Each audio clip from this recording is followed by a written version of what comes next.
say, can you see by the dawn's early light what so proudly we hailed at the twilight's last gleaming? Whose stripes and bright stars Through the perilous fight, o'er the ramparts we watched, so gallantly streaming, and the rocket's red glare, the bombs bursting in air, gave proof through the night that our flag was still there. Oh, say does that star-spangled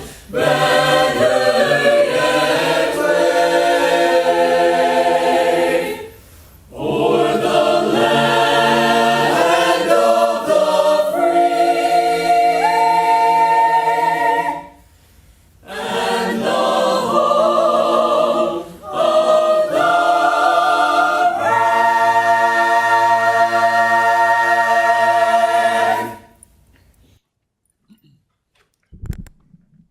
Thank you to our high schools for putting that together.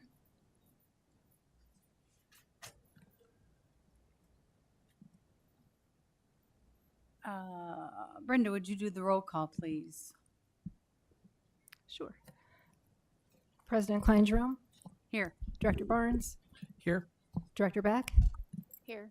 Director Hayes, Director Potts, Here. Director Ward is absent, and Director Postian is absent. Thank you. Next up, Director Potts, could you read the mission and vision statement? No, I don't have, it's not on my screen. Okay, Director Barnes. Mission statement. The Davenport Community School District is dedicated to growing excellence in academics, the arts, and athletics for every child by ensuring the highest quality education in an environment shaped by our diverse community, preparing our students to be lifelong learners and productive citizens. Vision statement. Education that challenges conventional thinking, prepares all students to compete in a global society, and inspires our students, parents, staff, and community to answer the question, what if? Thank you. Director Hayes, would you please read the guiding principles?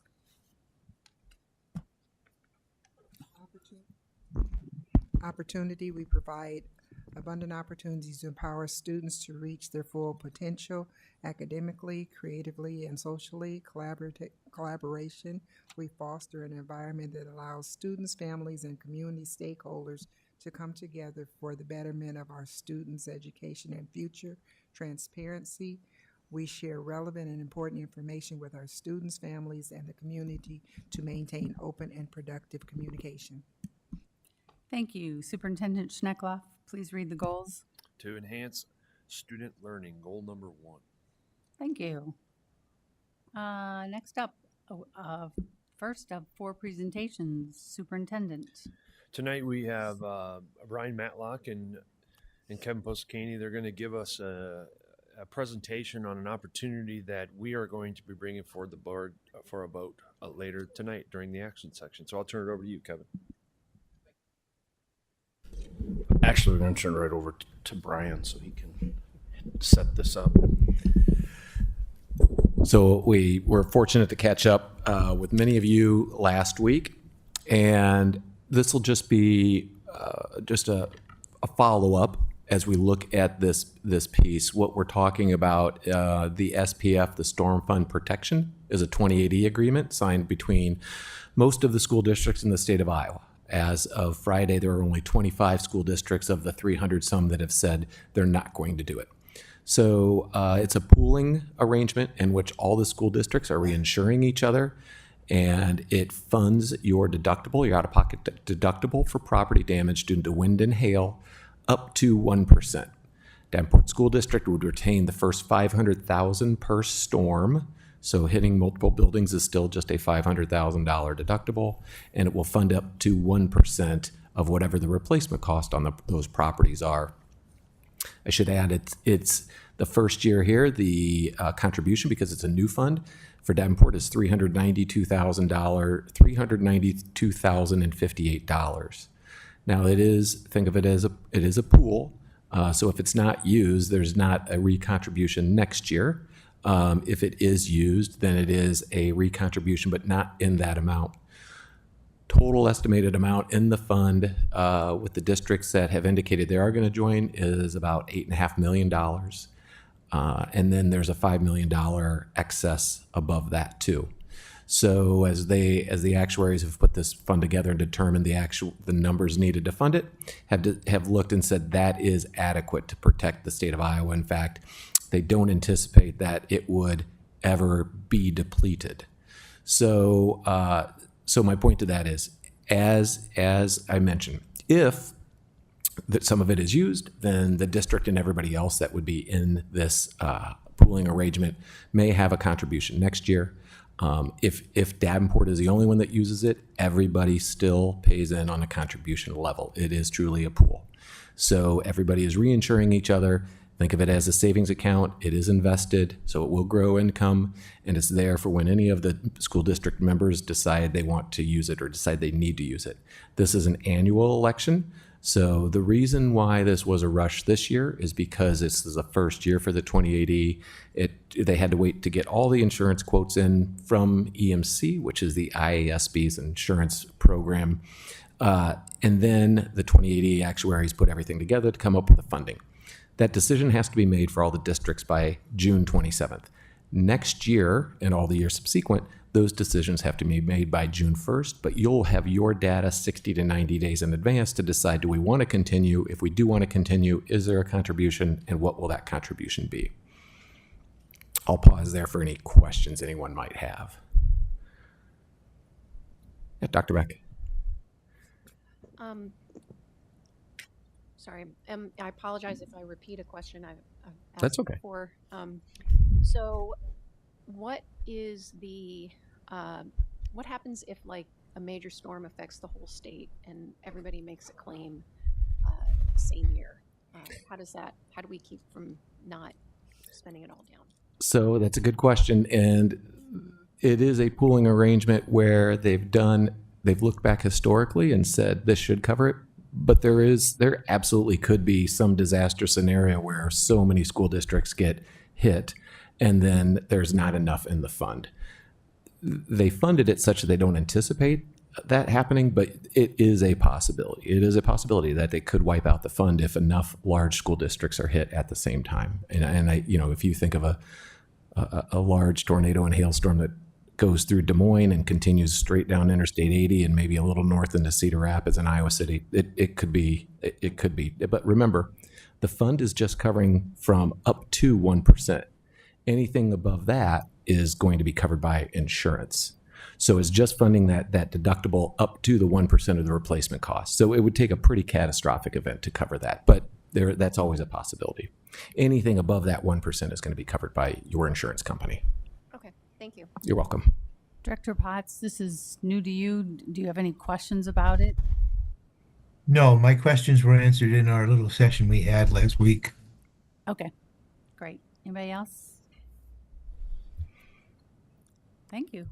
That was easy. You're welcome. Thank you.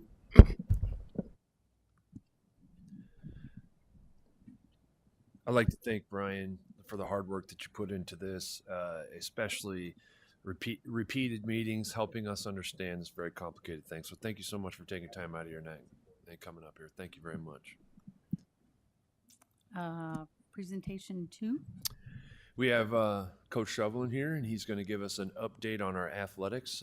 This presentation is going to kind of review some of his annual goals, some of his year one actions, and where we're going in the future. This also is the answering of a board request from Director Postron. So turn it over to you. Dave, thanks for being here tonight. Thank you. Thanks for the opportunity again.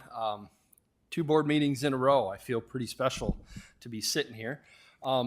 if we could start with our first slide, just a quick couple updates and exciting pieces of information that we had since our last time.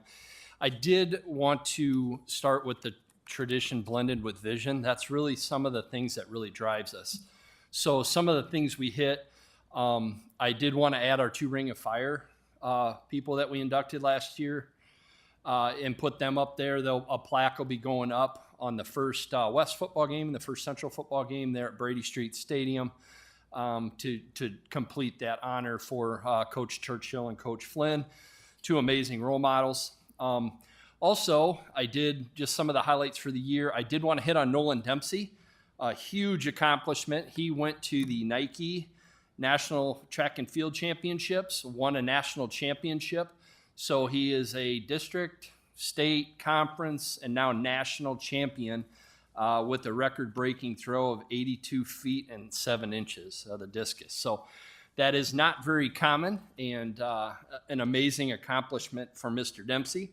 And then our second one was Dave Gamble, who we did honor the last time we were here as well.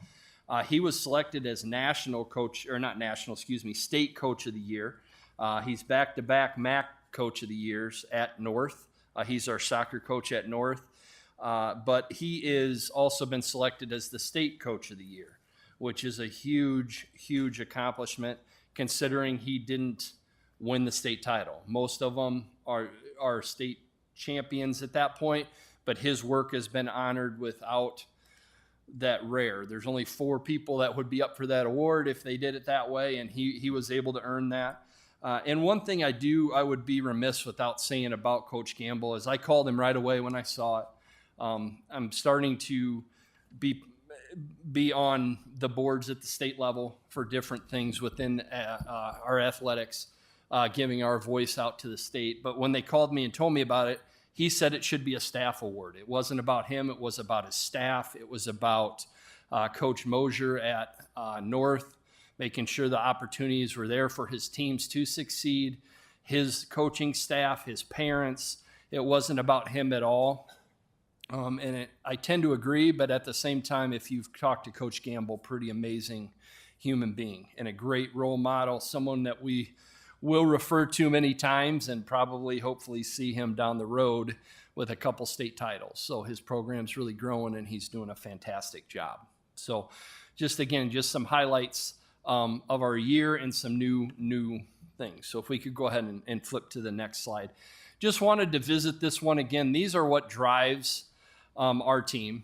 You saw this before. This is where we started. These pillars are not going to change. They're going to evolve, and they're going to be the overall goal of what we're trying to do. So we want a vested, well-developed team. We want to be transparent in our decisions, making sure our programs run equally throughout. So whatever school you go to, you have the opportunity to participate. You are getting good coaching. You are prepared for that next level, whatever it may be. The feeder program, I'm going to talk more about that tonight because that's going to be a main focus for us moving forward. And had some bumps and we had some triumphs. So excited to talk about that in a little bit. One of the best things that happened is our community partnerships with Park and Rec and just all over. I met with lots and lots of people, and there is excitement for our programs, and there's people that are wanting to help.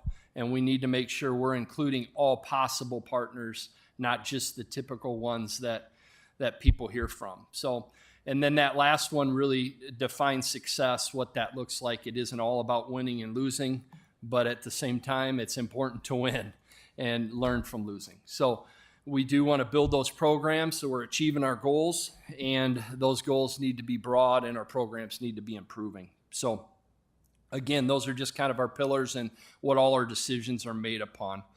So if we can flip to the next one, this one you also saw, these were kind of the immediate things that we were going to do. I think we did a pretty good job of getting these accomplished this year. I am a science teacher, so I learn from failures sometimes, and sometimes when you accumulate some and you learn from them, you do progress in a very positive way, and I think that's what we've done. Found a lot of different I'm actually going to hold on number one, because number one we're going to visit kind of in depth here in a little bit. So the solid mentors, I met with the universities in town. Augustana, I met with Ambrose, EICC. I teach the coaching courses for EICC. Met with many community partners that provide mentors and leaders in our districts, in our city, in our community, that we want to get involved. And I think we've done a good job of that. They provided a wealth of information for me. And it gave me a lot better foundation, maybe, of how we need to move forward and what we need to build on. We have the foundation there. There's some gaps that we found, and we're plugging those up now, and we're going to build on it moving forward. The new additions, tremendous, absolutely tremendous. But with all construction comes challenges as well.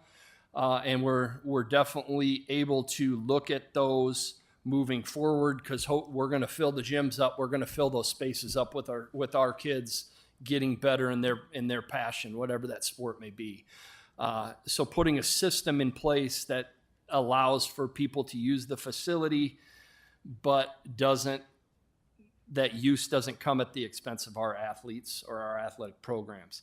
And as I said, there were some gaps, and I feel we're in a very good spot. I really have leaned on Sarah Ott and some of those things with our school dude processes and things like that to make sure those are really rock solid moving forward. And then the biggest thing that I think we were able to accomplish, we did close the gap between the middle school and high school. Still work to do. We'll always have work to do because everybody changes, kids change, programs change, and needs become different. So having that gap closed, the communication between all partners is essential to being able to achieve what we want to achieve in the athletic programming here in Davenport. So as we continue to move forward, one thing that I think has been very beneficial, and this is one I want to focus on, is our feeder programs. And I've been in athletics in a long time. I don't remember not being involved in athletics I'm the youngest in my family. I was that young kid sitting in the corner with the lunchbox over there at every athletic event there was to have. So I see what it does for young people. I see the connection it makes, the improvements to achievement it can make. So developing that program is very important. With that being said, we've definitely have seen a shift in youth athletics. I'm not sure 100% it's positive, but we're going to make it positive here in Davenport.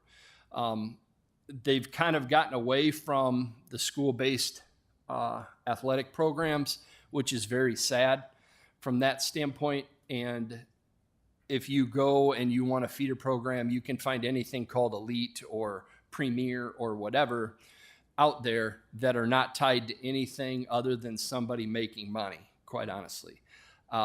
So we are going to develop a little bit better system to make sure our students are able to get from a young age up. They're able to develop skills. They're able to build relationships with the schools, and they have a path on where the direction they want to head. So we'll talk about each one of these steps. So this year we really focused in middle schools. There was some big gaps in middle schools. We increased the communication. We increased the expectation of that communication. So the coaches needed to reach out more to the students. I just get who shows up. That wasn't our approach. We were in the hallways, making sure everybody knew when practices were, making sure they had opportunities to feel success within that practice. We're working on developing that drill book. So no matter if they go to West Central or North, they'll be able to have similar terminology and similar basic fundamentals, just like you would if you're in a classroom. Math's going to build on math. If you don't have the remedial skills, it's hard to build on the top end of that. So we really worked on that. It showed as the year went on, each one of our programs, fall, we had more in the winter, and then the winter, we had a really good spring in terms of engagement with track, engagement with swimming. They did improve on the field. our performance, that it is much more difficult when you are playing. We don't just play each other in Davenport. We do reach out. We play Bettendorf and Pleasant Valley and North Scott and all those one school type places. And we're spreading all our kids out amongst 5 of them. And so occasionally the depth when you're going grade by grade isn't always there on wins and losses on the field. But again, it's moving forward, improving your performance. So on the top end, we're able to have that program in high school that's very successful and very competitive. Not always worrying about the record in 7th grade. It's the development, and then 8th grade, was it better? 9th grade, was it better yet? And I think we did that this year. And we continue to look at making sure there's consistency across the board in eligibility and expectation in the classroom so they're ready and they don't have all of a sudden, oh, I have to pass classes to participate as a 9th grader. They already kind of understand that, and we have processes that are built within there so they can understand that, and it's the same across the board. Next year, we're really looking into that intramural program at 6th grade, and then the next step would be a solid feeder program 2nd through 6th grade. So we're going to take that second step. If we can go ahead and flip the next slide again. Here's what I am taking to the middle school principals. They've heard some of it. It'll be a program that will run before school. It does not require a coaching license. So it's a way for us to bring in young folks from the universities, community members that want to get a little taste of coaching that we can help develop and maybe develop them into our coaches moving forward. So it's a program not only build for the kids, but build for the adults that are responsible for those kids. So we'd run it, and the dates I put in there are rough dates, but there's actually weeks. So if you go in an athletic program, you look at the weeks of the year as opposed to the dates. So week 4 or week 7, as it's outlined by our athletic association and girls union. So we would look at these across the board, little breaks in between. Our high school programs would be involved in that. Pickleball is obviously a smaller version of tennis that we can have more kids play within a school facility, a gym, those types of things, as opposed to having a tennis court and advancing those on. The idea of that is, do you have names for our coaches at a young age? We want to build this program right into our 7th grade program, right into our 8th grade program. So it's just another step, another layer of structured sport for them to understand and to build fundamentals. We want to communicate. The middle school ADs and coaches will be a part of that. There will be a piece of it that's on skill development. Obviously, if you do too much skill development, that can turn people off as well. So it's kind of a buy-in. It's kind of a hustle to get them to do what they're supposed to do. Now we're going to compete. I'd like to build it into something where we can compete against each other at the 6th grade level. We're going to try it next year at the city track meet. We're going to offer them opportunities to run at the city track meet, our middle school city track meet, as a 6th grader. And I remember back 2009, 2010, we did that, and it was a big deal. The 6th graders were pretty proud to be there. And we're going to build that back into it again to take that next step into our 7th and 8th grade. Each year we look to enhance, and it's not going to be, here's the program, push it aside, and it's going to run itself. That's not the way these work. They need constant supervision. They need constant encouragement. They need constant supplies. They need all that stuff to be successful. And with that comes some expense. So we have to be creative on where that is and how that looks. Because I also know money's tight everywhere. So not asking for anything, we're going to really work to be kind of self-reliant on our programs with that. So that's where we're looking 6th grade. And this will be next year. So this will be at the start of the fall next year. We will be running these programs and evolving through the year. And we're going to make it the best program we can. And we're going to have pride in it when we sit back and look at it. So if we can flip to the next slide. The feeder program, And to be honest, this is where I've got the most input from our community. So I met with tons of parents, some that open and rolled into the district and ones that open and rolled out of the district. We can't run from some of those. We gotta have hard conversations, difficult conversations with people, because we're not going to get better if we don't. There were some problems in the feeder program system.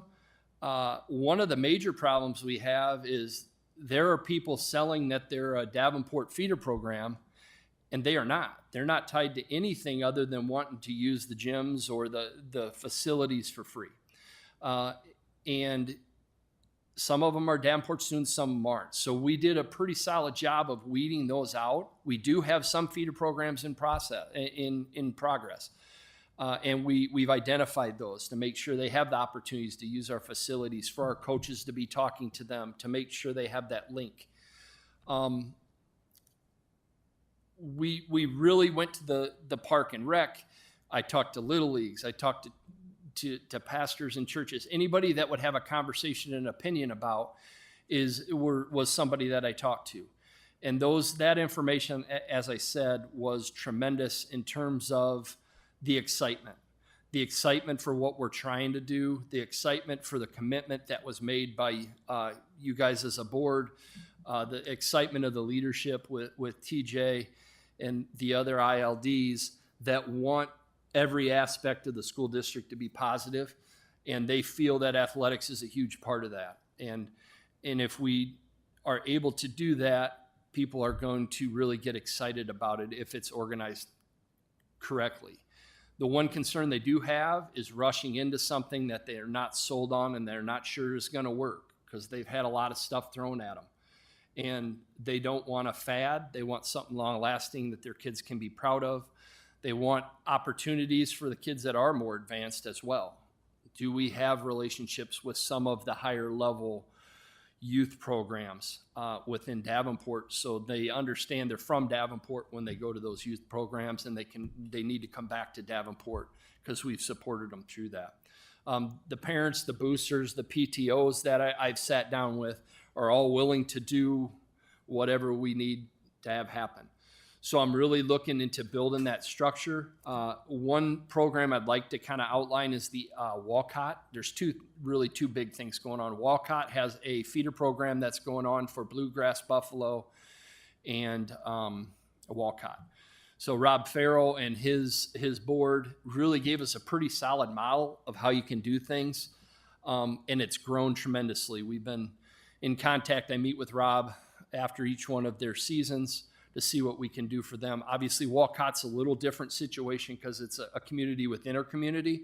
So we're going to take bits and pieces of that program and build it into each one of our regions in Davenport. So North, West, and Central would all have that same idea that Walcott has. They're doing a great job of building into Walcott schools and Walcott Middle School. That was really their goal, and ultimately those kids with West High School. So we're trying to pair that program with West and get it rolling right away. So that model is something we're going to really look at over the next year. Really enhance our 6th grade intramural program, get it really run and fine-tune, and as we go, have structure ready to go possibly spring, summer for our feeder program to roll out that next step and what that looks like. Coaches are on board with it, ready for it. ADs are ready for it. It's just putting the people in place to get it and moving forward. But again, we have to put a product out there that we can stand by. It can't be something that's going to be made on a base of sand, because if we do that, it's going to go away and it's going to cause more damage than good. So building it up, I think, is an essential part of what we're doing. So that's kind of the feeder team structures that I'm looking at. And then if you could flip, I think, the last slide. This is kind of the end goal. And I put this slide up here for two reasons.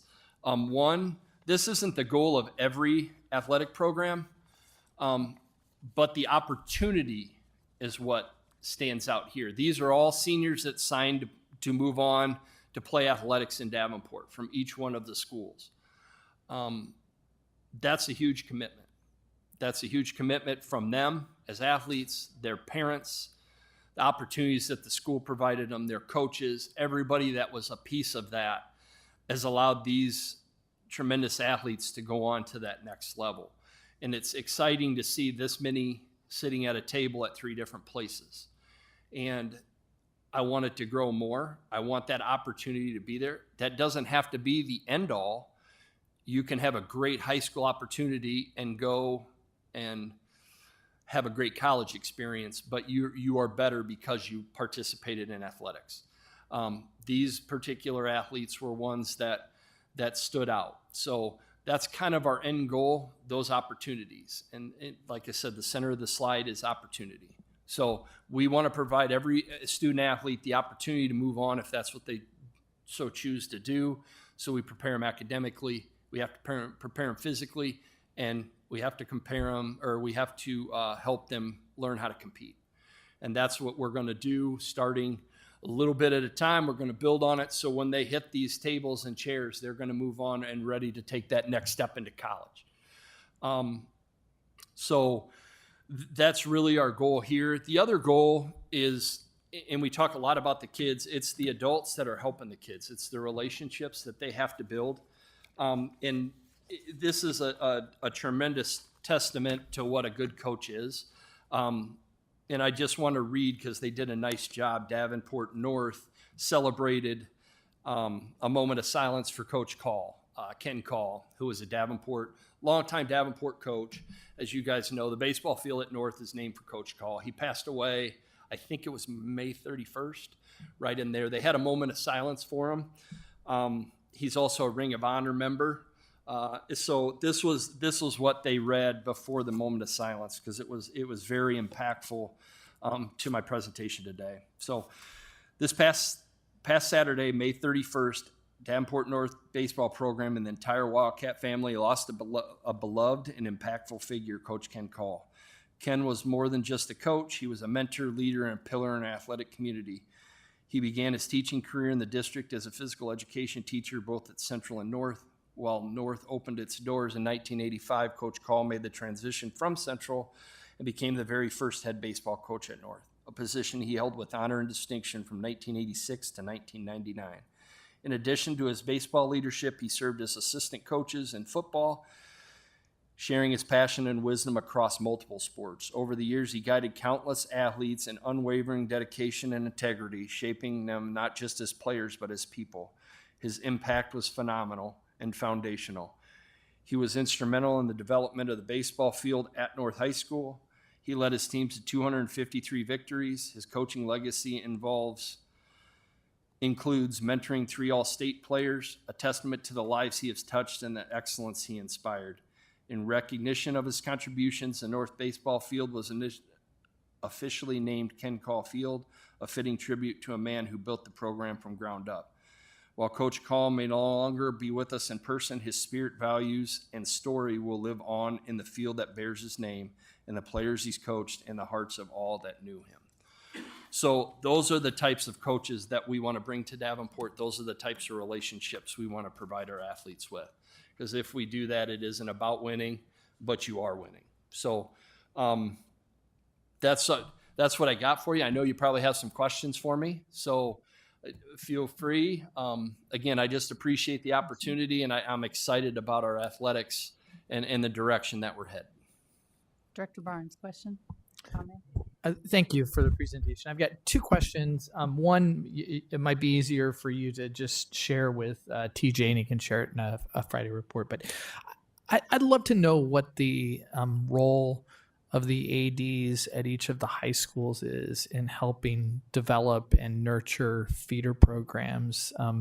I know you have a role, but I'd like to know what the building role is. And my second question is the one that you may want to defer rather than have to come up with the recall right here. You mentioned that you've done a good job in this first year of really trying to determine which feeder programs that exist are truly and genuinely feeder programs for the Davenport Community Schools. It would be great, not only as a member of the board, but as a community member, to know what those programs are. And so I just would love to see that at some point. So those are my 2 questions. So the role of the building administrator obviously is, number one, is the day-to-day operations of the athletic events. Making sure those coaches are in place. We are asking them, this year we asked them to be much more involved in the middle school side of things, because the middle schools do not have an AD. They do, but it's a teacher with an additional stipend to kind of help assist with that. So the AD has kind of taken their roles within their feeder schools to make sure we're getting pools of candidates for coaching, that the coaches are communicating with the middle school coaches and the middle school students, all the way down to sending teams to their feeder schools. Obviously, though, that is an area that's being addressed, and we are going to get better at that, because I think that has been missed a little bit. We can do a much better job of that. We did better this year, but we need to even do more. Then they really need to be identifiable. They need to be visible. And I believe that that's happened some, but a comfort level and a challenge would be to make sure every kid at Wood Junior High would know who the North Athletic Director is. That is kind of the charge moving forward. And then in terms of the feeder programs, most schools, and I definitely will get the actual ones, most schools offer something, but the difference is with the feeder school, there's some expectation of the coaches to kind of be involved in setting that up, and they don't like that part of it sometimes, the feeder side of it. They want to kind of run their own thing, but they would like to be called the Wildcats or the Falcons or whatever. So I can definitely get those numbers to you. I do know we have some programs that are offered, but we don't always have enough kids that show up for certain grade levels. So you may have, let's say, a basketball program, you may have a 7th and a 4th grade team, but you don't have in between because not enough kids showed up. Well, that's on us to go out and find those kids. Director Potts?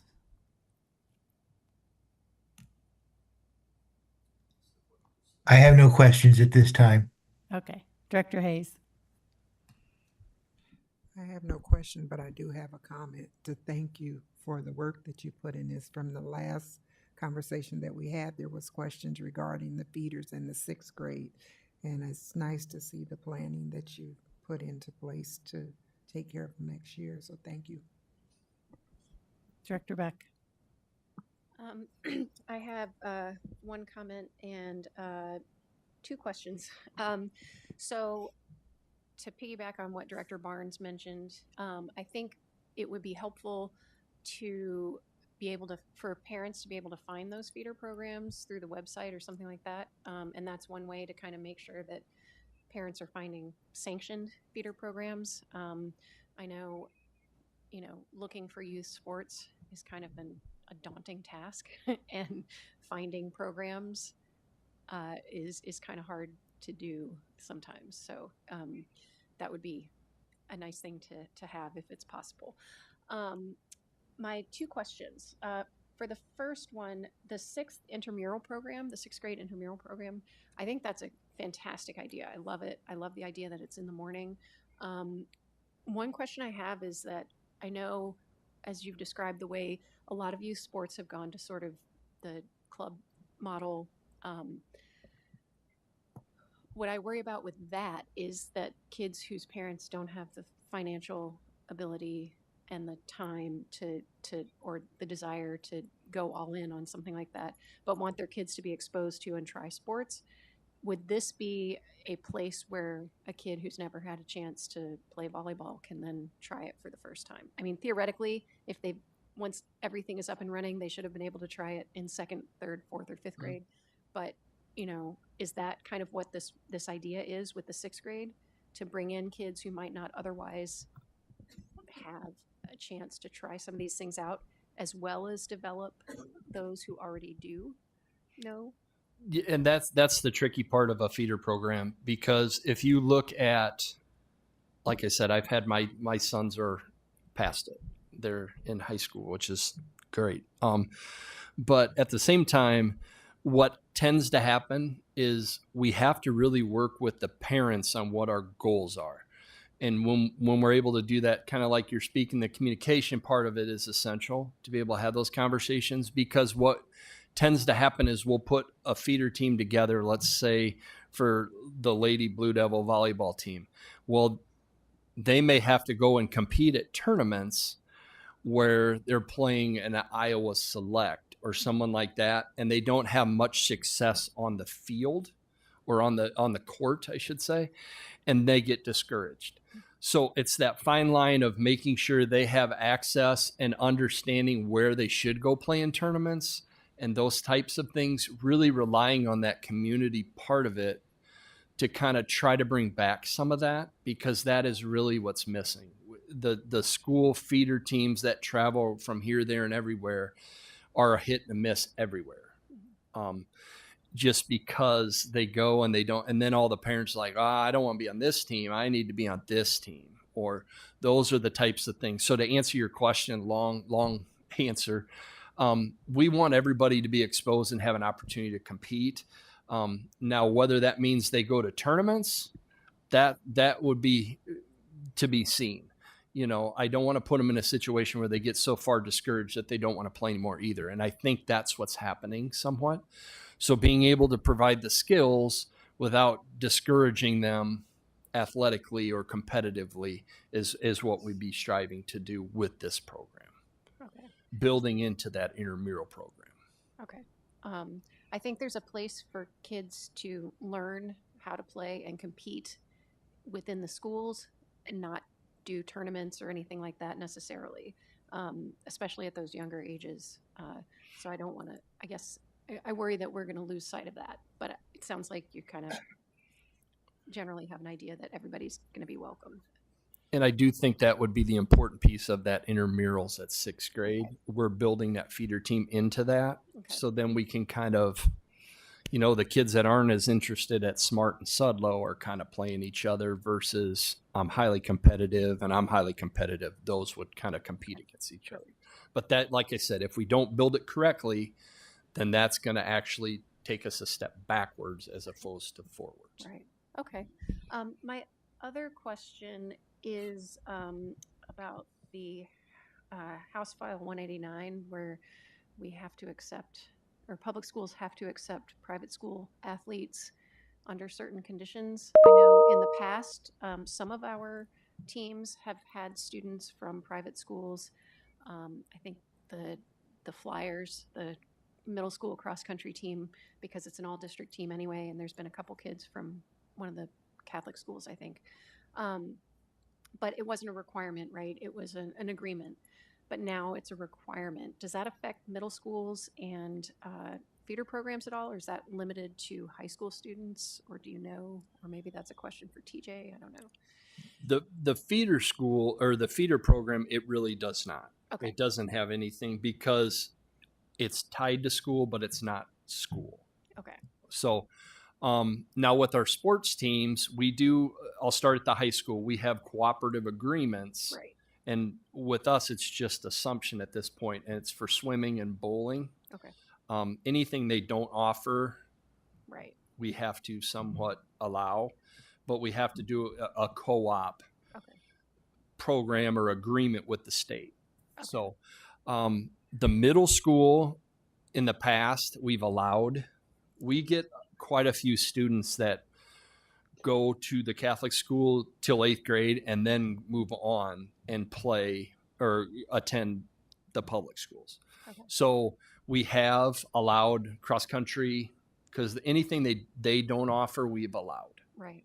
And I guess the only difference now is that it's a requirement by law, but I didn't know if it was just high school students that counts for, that we are required to accept rather than have the option of doing. To be honest, the private schools are a little easier to answer. The charter schools are the ones that I'm kind of waiting a little bit more about. Okay. So I don't have an answer on the charter schools yet because I don't know where that falls amongst many things outside of just athletics. Okay. Hopefully I answered that right, TJ. Thank you. Yeah. Did you want to say something? I have a question about, okay, so I'm a parent at an elementary school and I want to coach some second, third graders or third, fourth graders. What defines I'm a feeder school to Central versus I'm just a parent putting this together? And then because I'm a parent and am I getting this for free? But if I'm really someone who's planning to get these kids to go to another district, are we not charging them, or how's this work? That's kind of a slippery slope. You know, we're hoping that we have a program that if they do participate, we can somewhat lock them in. What we've done this past year is made teams that, excuse me, that have wanted to use our facilities turn in a roster. And from that roster, to be honest, I'm surprised you didn't get some phone calls, because some we just said, you know, your roster doesn't indicate that this is a Davenport related event. So, you know, if you're having kids traveling from Maquoketa or surrounding areas, a pretty safe bet if you live in, you know, DeWitt or Maquoketa, you're probably not coming to the Davenport schools. So we have them turn in rosters. One of the expectations with our feeder coaches is they're going to meet and have some expectation of behavior, because if you've been to a feeder team or a feeder tournament, it's pretty ugly behavior at times, not necessarily from all the feeder schools, but it's just not a super positive environment sometimes. And we want to make sure whatever we're sending out there, we're proud to send out there. So to answer your question, we have to take them at their word. If they're a Davenport Public School student, then we're going to consider them a student and really work on making our programs more attractive so they'll choose us. We can't always continue to make excuses that they do this, this, and this. We need to make our stuff better and more attractive for them to consider. And we need to build that relationship earlier with our high school, or our middle school and our high school. And if we don't do that, it's our own fault why they go somewhere else. And I'm not saying that's happened. I'm not blaming anybody. It's nobody's fault at this point, but those are the types of conversations we're having. Our programs have to get better. We have to build those relationships to make those kids want to be part of our programs. So if you do see the roster and it's like, yep, these are not our kids, you're saying you can't use our facilities, is that it? Or we're charging them, or how's that? So what it looks like this year is we told them they couldn't use it if there is available space and they'd like to pay, if there's available space. I can tell you in the winter, there's not. There's just not. And we're still cleaning up to see what's what. But our middle schools get out they're not practicing much before 4:30. So they have 2 practices. The gym's pretty well used. So those types of things kind of alleviate themselves in different parts of the winter.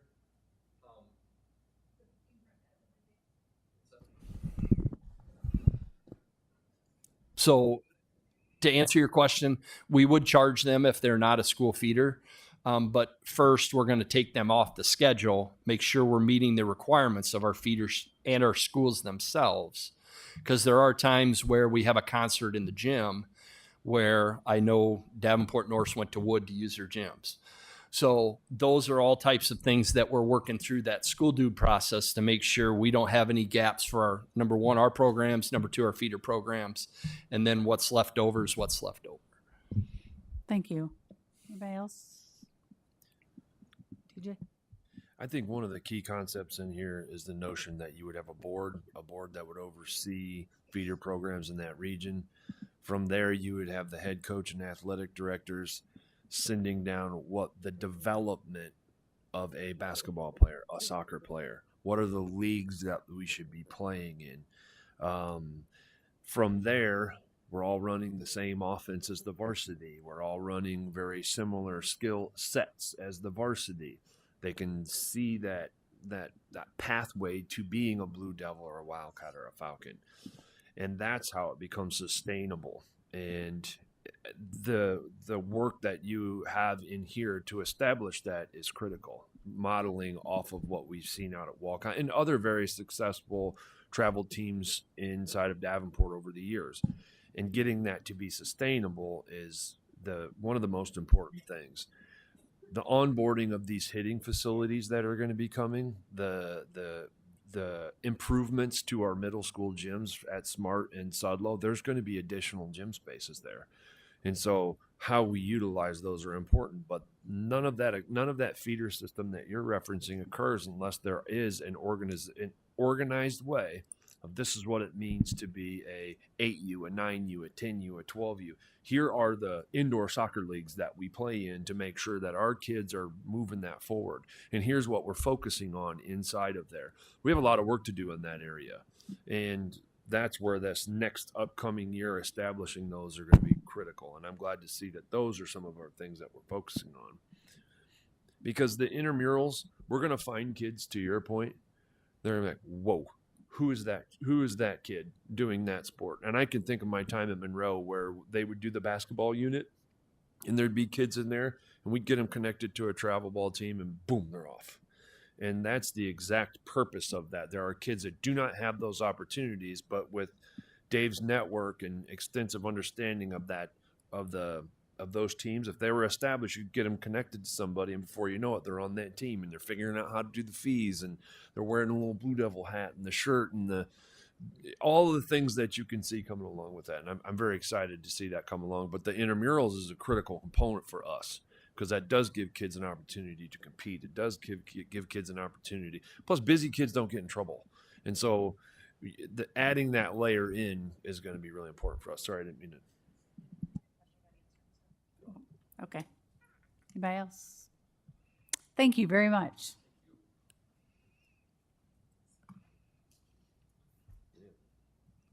Curriculum adoption update. Diane, yeah, thank you. Diane's on her way up. We have been talking about the things that we have adopted, and so to fulfill another one of our board requests, what's coming up in the future? What's ahead? So Diane has been working very closely with Kevin to ensure that we have the funds to really put our curriculum adoptions in priority where they need to be. And this has been a goal for us for a long time. And so Diane's done fantastic work getting this work aligned and ensuring that we're pointed in the right direction. So Diane, thank you for putting this presentation together. Well, thank you. Anytime I can talk about curriculum and instruction, I am all in. As a group of committed educators, we certainly believe that all students can learn at high levels through a robust, rigorous, and appropriate education. And it is constantly evolving, and because of that evolution, we need to have a consistent way to review our resources. So in April, when I was here, we previewed what the curriculum review process was, and we looked 1 year in advance in terms of what was going to be on our radar. So I'm here this evening to share those thoughts and ideas of what's coming up around the corner. So the outcomes of this evening is to explore that 7-year review cycle and provide an overview of the future curriculum resources. And so the bottom line on this slide right here, I wanted to really pull out of our full spreadsheet. We have a spreadsheet that goes through 2032 to 2033.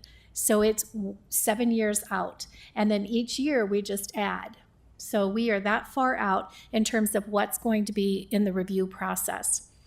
And that's the spreadsheet that we use to monitor as to what's coming up for us to review is 234 lines long. So that gives you kind of a scope of how many resources we're looking at and reviewing. This represents over 254 courses. It also includes elementary grade level content and middle school grade level content. So that's the scope of the work and the review process.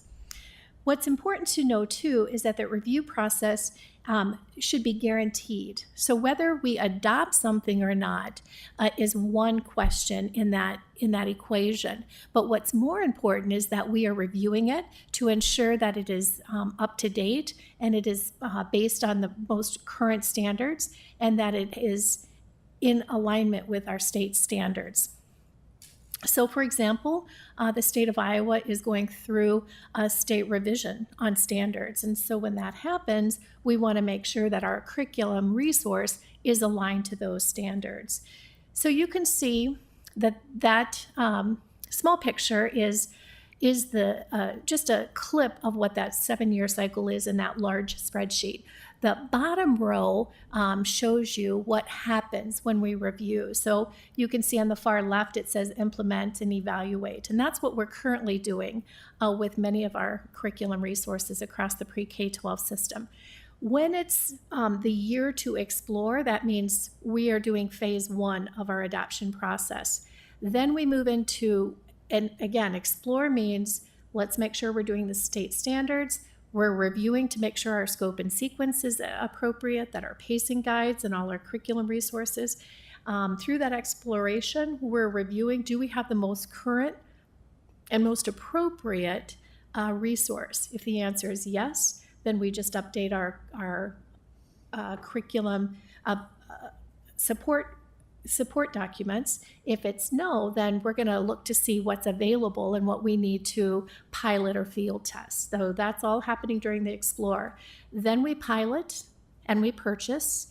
That adoption is year 1, and then we implement, monitor, and adjust for the next 4 years. So that gives you a scope of, again, what happens during that 7-year cycle. On the next slide is just a reminder of our phase process. So all of our curriculum adoptions and go through that review, and with 6 phases. It's always a data review, best practice research, and then that curriculum mapping. As we look into the on the next slide, 23, 24, 24, 25, we had some significant adoptions through the ESSER availability, or the funds that were available. And you can see we've reviewed all of those and have adopted, and those are being implemented as we speak. With the upcoming summer, this upcoming month, we have the items on the left. Algebra 1, increasing our subscriptions, geometry, Pathful, the EDGE online platform, Read 180, Mid-City, which is a reading intervention piece that we'll add into Mid-City, the 9th grade seminar, AP Micro, Government, U.S. History, Geography, Math 180 Foundations, and then keyboarding are all the ones that are on the up to bat for purchasing. On the next slide, you can see for the 25-26, as we look forward, we have the items that are listed here. Just a clarification too, on the K-12 music, it's piloting in the 25-26 with, again, a purchase in the following year. And then K-12 arts and the Creative Arts Academy will be piloting in the 26-27. You can see that on the right-hand side with the adoption in the following year. So those are for the 25-26 school year, what we're looking at that's up to bat for review, and then the 26-27. One of the things that we take into consideration when we look at the full picture of these items, or these content areas that are being reviewed, is making sure that we don't have one content area that's too heavy, or for example, at the elementary, we're not doing math and ELA at the same time, or that we're doing social studies and science in the same year. And even trying to put a year in between so that we can really scale things to the point that they need to be, and not overloading the system. I think we saw that and experienced it through the ESSER funded resources, but we definitely have taken a look at that to see any given teacher, what they would have in a given year, so that we can really be strategic in that process. On the next slide, you can see the 27-28 school year, and then what we have up for the 28-29 school year. As some of these pull out, you can see that high school science electives, for example, that includes 9 different courses. So that's the other thing we have to remember, that even though we might say high school science, it might be high school science, but then we have all the electives that go through and that we need to go through the review process for as well, and make sure those resources are done. I can't tell you how grateful I am for the board support, the work that our specialists have done, and our directors to be able to really take a deep look at all of these, to be able to map this out, to know where we are and where we're going. It's an extensive amount of processing, and the teachers have just been outstanding in terms of giving feedback. We are holding firm with our curriculum adoption process so that those 6 phases are really are used to guide the decisions that need to be made. So that has, I think, served us really well. Thank you. Questions? Director Barnes. This may be a question as much for you, Diane, as it is for Kevin. You talked about this going out to 2020 or 2032, 33. Is the budgeting for this spread out like peanut butter over that, or do we have sort of a sawtooth of adoption, or is it scheduled so that we are sort of spending as a district the same amount annually on curriculum adoption? That is a great question, and I'll let Kevin jump in here too. My initial response, well, It's like chunky peanut butter. How chunky is the peanut butter? I'm curious about the sawtooth effect. You've got some of these years where you've got a dozen, and other years where you've got 3 curriculum adoptions, and the budgeting of it. How chunky? We recognize that we can't fit a curriculum adoption within a budget amount. The adoption needs to drive how we budget. So we try and target $1 million a year, for example. If we have to spend 100,000 more one year and 100,000 the following year less, as long as we're balancing that out and we have a plan going forward, and we know that when there's heavy years and we know when there's light years, we can budget accordingly. Thank you. That's exactly what I wanted to hear, and fully supportive, and more than anything, complimentary of the work to be planning forward for curriculum adoption. My second question is 7 years, at least to me, it seems like a really long time. Mm-hmm. And I just want to know, sort of hypothetically, you have a whiz-bang teacher who comes in and has been teaching in a really innovative curriculum elsewhere in one of the areas of science. Is there room for innovation and creativity in an academic discipline when there's a 7-year cycle for curriculum adoption? absolutely. One of the areas, especially I'll even give the high school example. So in the high school, even though we maybe have already adopted a math, and that's new, and we're not up for another 7 years, that doesn't mean that there isn't a new course that we would take a look at. And that goes back to the high school course review process. So when someone has a recommendation or they would like to pursue looking at adding a new course, then here's the process. And I am really excited about the process that's been developed. We did an accelerated version of it this month, and more to come on that. But I think it's just the right direction to go. So that opens, the availability for that innovation piece of it. The other part of that is there's new information that we get too. For example, the state of Iowa will be releasing new state science standards. Didn't have that on the radar, didn't have that. That was something that just, it came up. We need, from a ethical standpoint, make sure that what we're doing, because you can see science is 28-29. So there is flexibility for some movement in that too. So that's the other thing I really want to emphasize, that even though this is what is on our spreadsheet, this is what we have here, that there could still be movement based on standards changing, or maybe there's new research that comes out that's too dynamic for us to wait for 5 years before an adoption process comes through. Thank you. Again, this is great work, and to be able to see this laid out over the course of the next few years is excellent. Thank you. Mm-hmm. Anybody else? I'd like to Madam just... President? Oh. Director Potts? Yeah.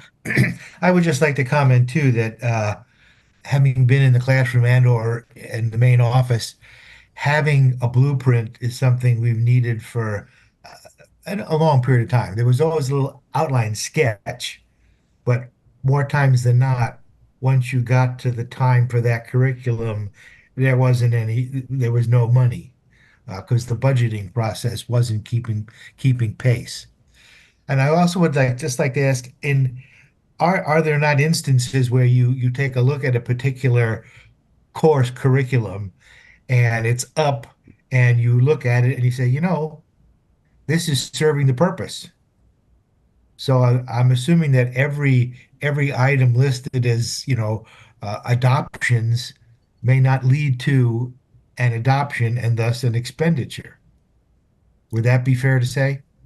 That is very accurate.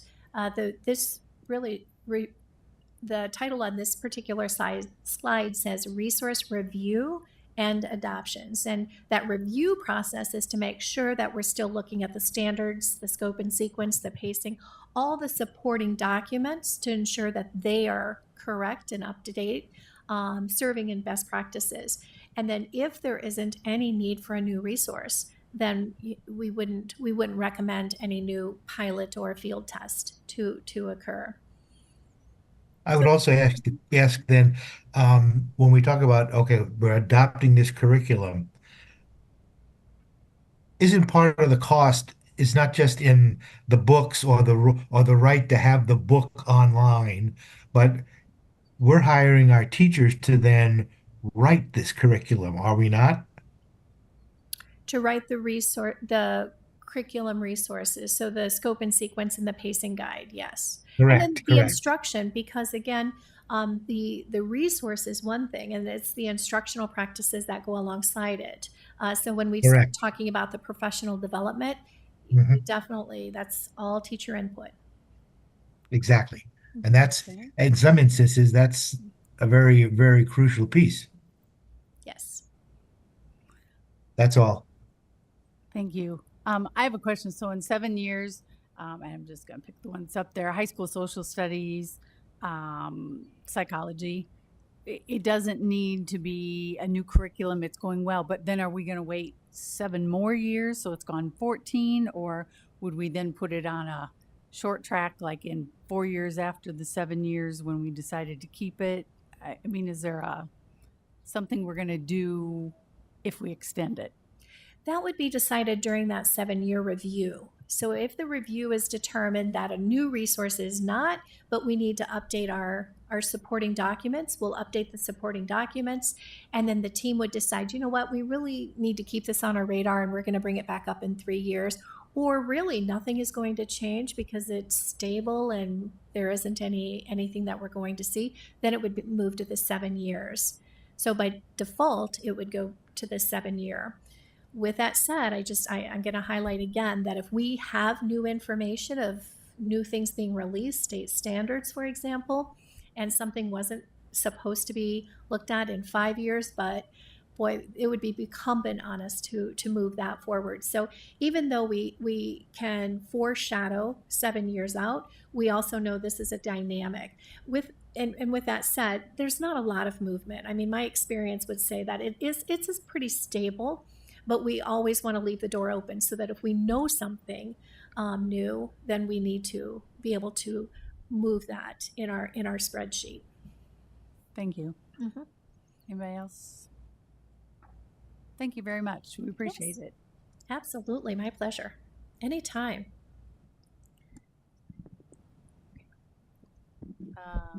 Portrait of a graduate. I think Diane's going to stay in her spot, and we're going to bring Miss Andrea Stewart up. I think the analogy is we're getting ready to land this plane, Andrea, and you've done a wonderful job getting us to this spot where we are today. I'm incredibly proud of the Portrait of a Graduate work. I know Director Barnes was at our last meeting where we kind of put the final touches on our competencies, and so today we have a presentation and we're actually going to vote on these at the end of the meeting. So I'll turn it over to you two. And thank you so much for your hard work on this. I'm very excited about this. Our community is excited about it. And I think it's going to really help us move our mission and vision and brand forward. All right. And first of all, where has the time gone? August 24th, 2024, we were right here in these very chairs doing an overview with the board on Portrait of a Graduate, just what it is, what the strategic plan looks like, and how to, and the teacher input that and stakeholder input that we would be getting. August 24th, and here we are in June.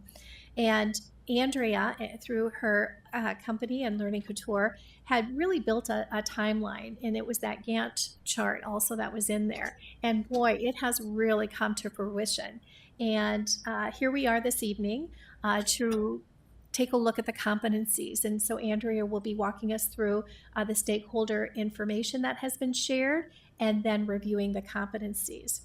So just to anchor us in that Portrait of a Graduate is that collective vision that articulates the desired outcome for all pre-K-12 students in Davenport.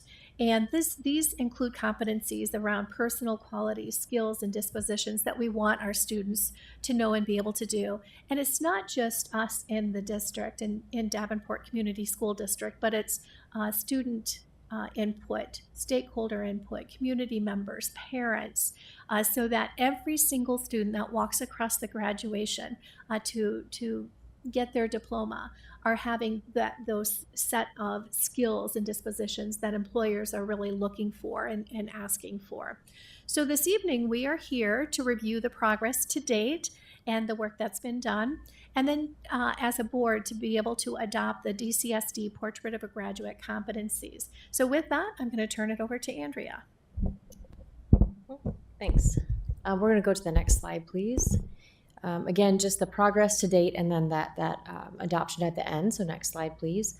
I'm going to share just a little bit of data. Our final night together as a design team, we spent time, actually the last several times we were together, making sure we were bringing feed forward and then feedback from the relevant parties that will be engaged in this work. So that's learners, parents and families, caregivers, business, community, industry partners, and so on. So we had across all of those days, hundreds and hundreds of responses, whether that was feed forward before we had a draft or feedback after we had a draft. So I just have 2 slides here that are sharing some of the analysis of the last round of feedback that we had. And then that was what our Portrait of a Graduate design team wrestled with that final night together. So you'll see up here, we ended up with these 5 competencies. And the analysis in the table there is really around what percentage of respondents for each category, this is the staff respondents, rated this on a 1 to 4 Likert scale. With a 3 or a 4 being, strong, already strong and not needing a lot of revision for the first round of this work that will move forward in the future. And so you can see here all 5 competencies were viewed positively. Over 80, equal to or greater than 82% gave it a 3 or a 4 for all 5 of the competencies. Even though critical thinker and communicator had the highest share of 3 ratings, we certainly know that means that people are on board and supportive. It just means we need to spend a little more time when we move into the next phase describing that clearly for all relevant parties.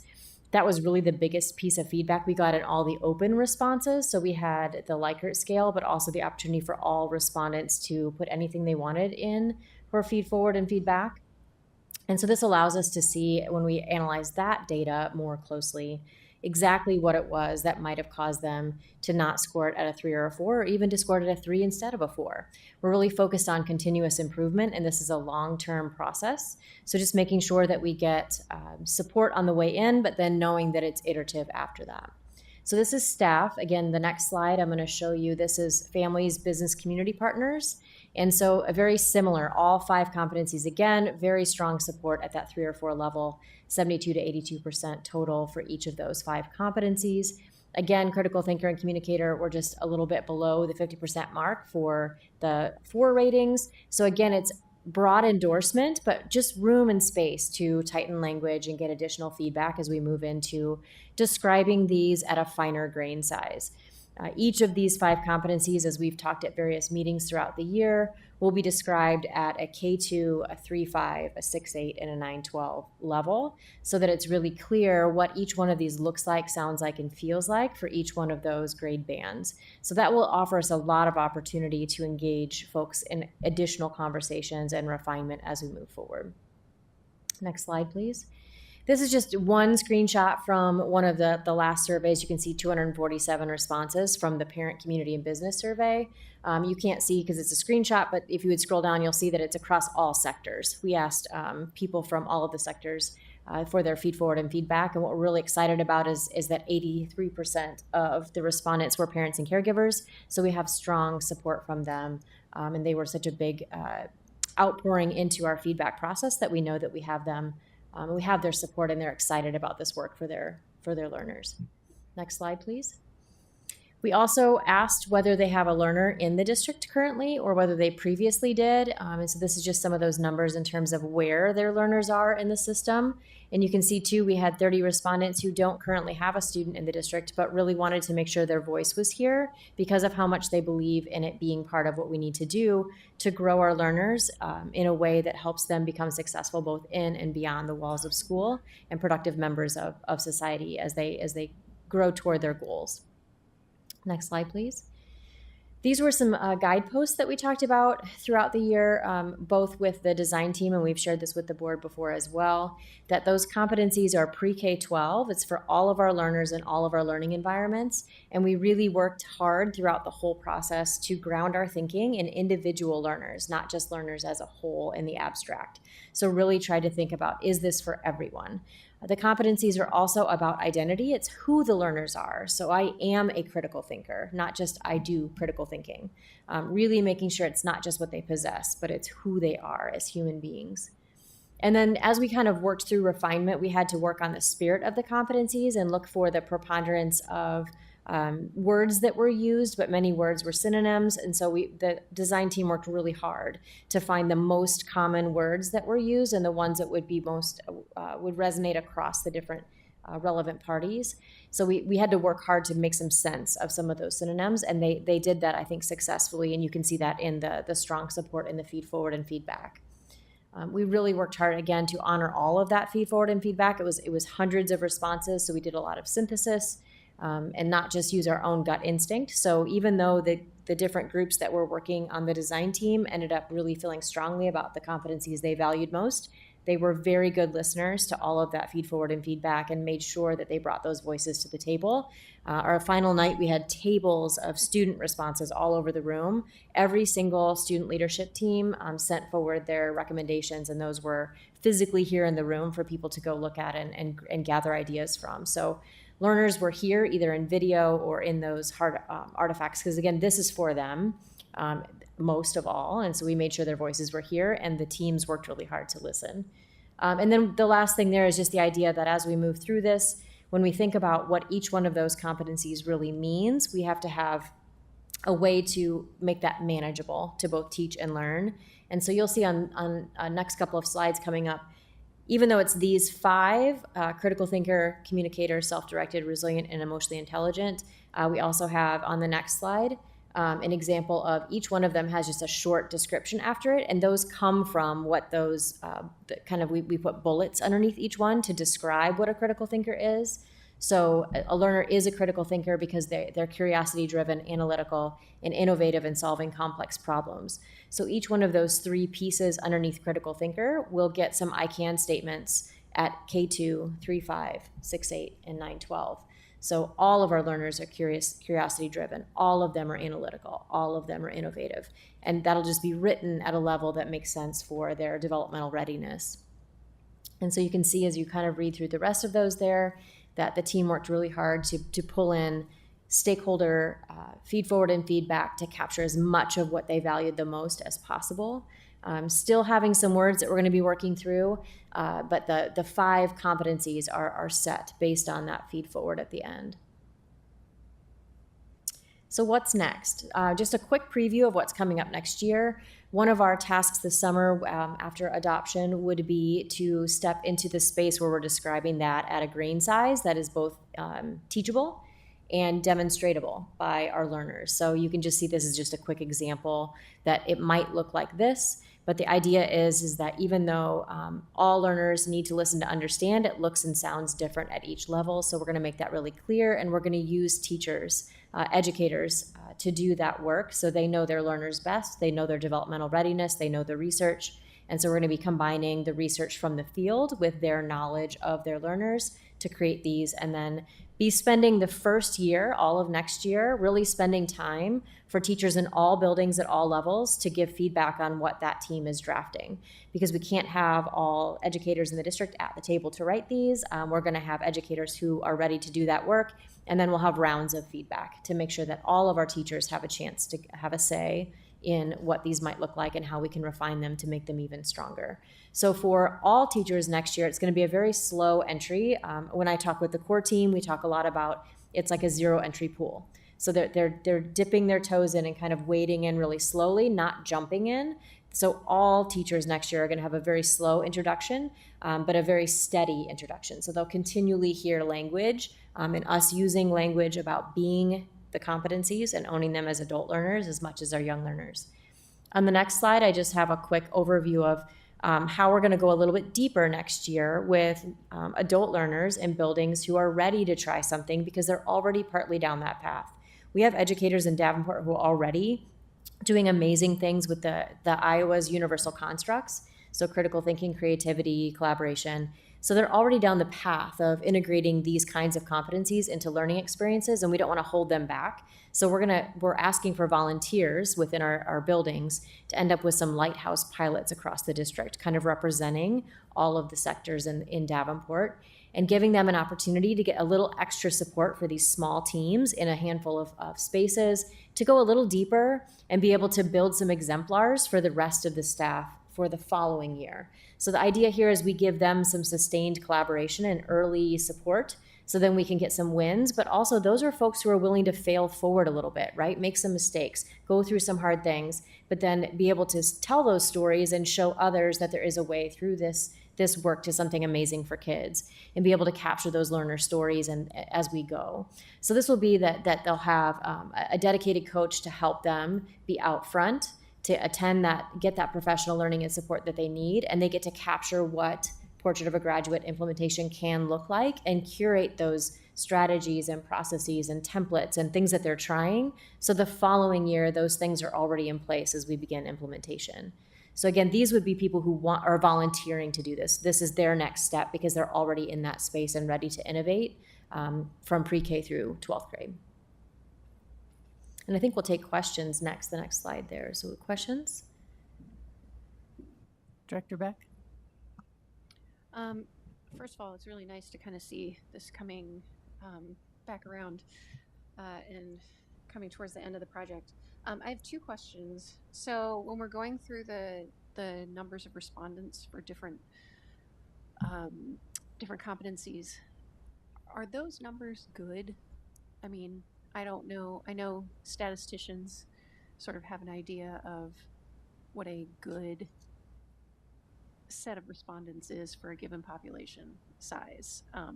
I guess.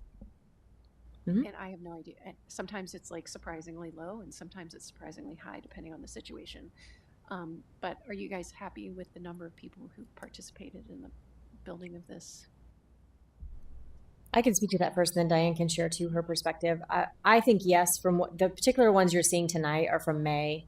Okay. And May is just, it's such a crazy time. It's actually hard to get much at all in terms of respondents. So the fact that we had 240 respondents on the families, business, community members is really strong actually for that time of year. Oh, and it's just May. Yeah, that one was just, yes, that wasn't the whole year. This was like the last round. And so we worked really hard. I know Sarah worked really hard to communicate through social media, lots of pushing of it. And so we actually are, I was happy with what we got.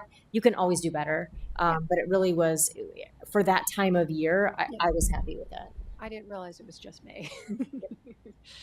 And there will be continued, additional opportunities for parents and community and business to come together again with implementation and what this is looking like in the community. And I would say when you layer this, and I would agree with Andrea that this was really solid response rate for May.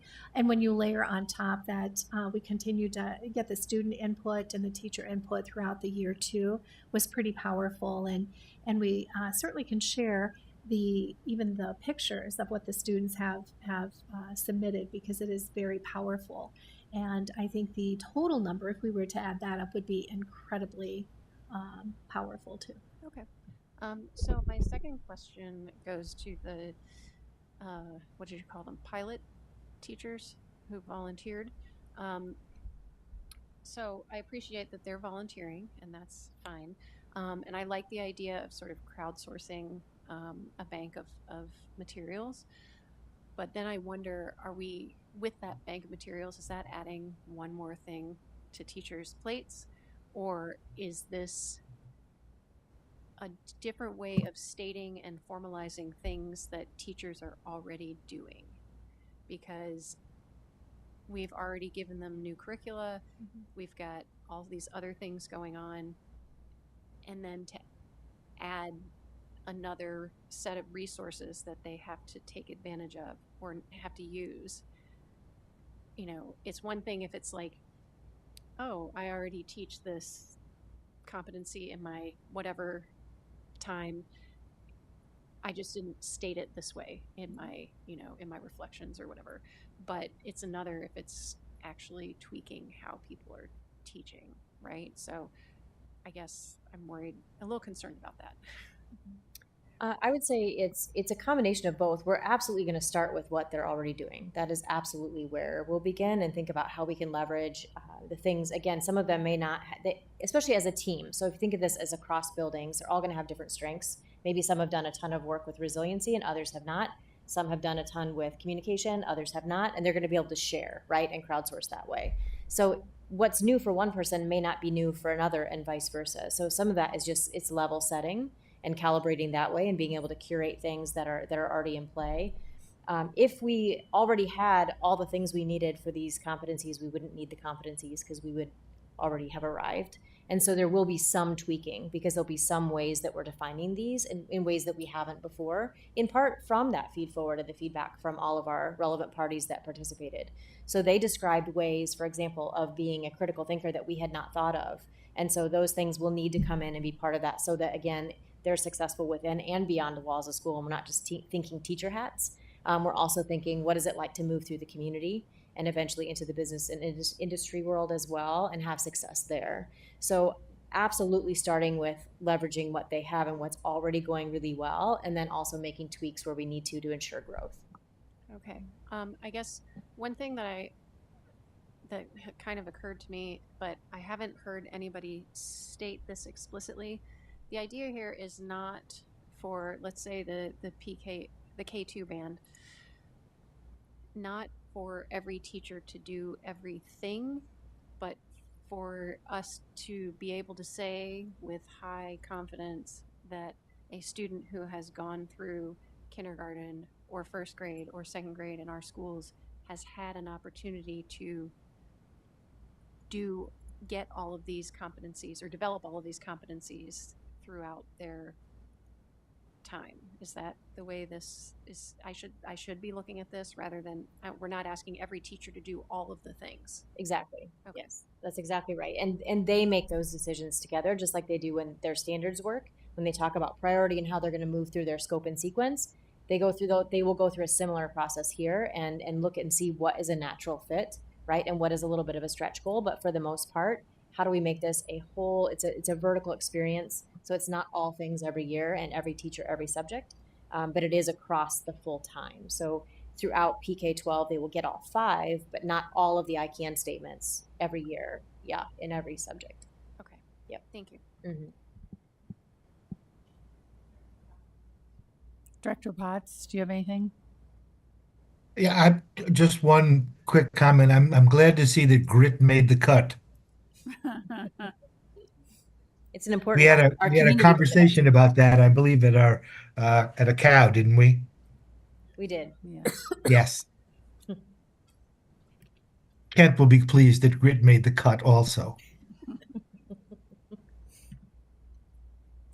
I have a question. So not next year, because I wouldn't expect that we're going to have gotten through this, but say in 2 years, how would a parent know that my student, where they stand on these competencies?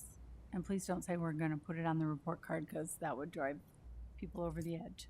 We're not talking about reporting yet at all. Really, the conversations we've had on the leadership teams are how do we integrate that into learner conferences So when there's learner-led conferences, they can talk about that, show some of their artifacts, those kinds of things.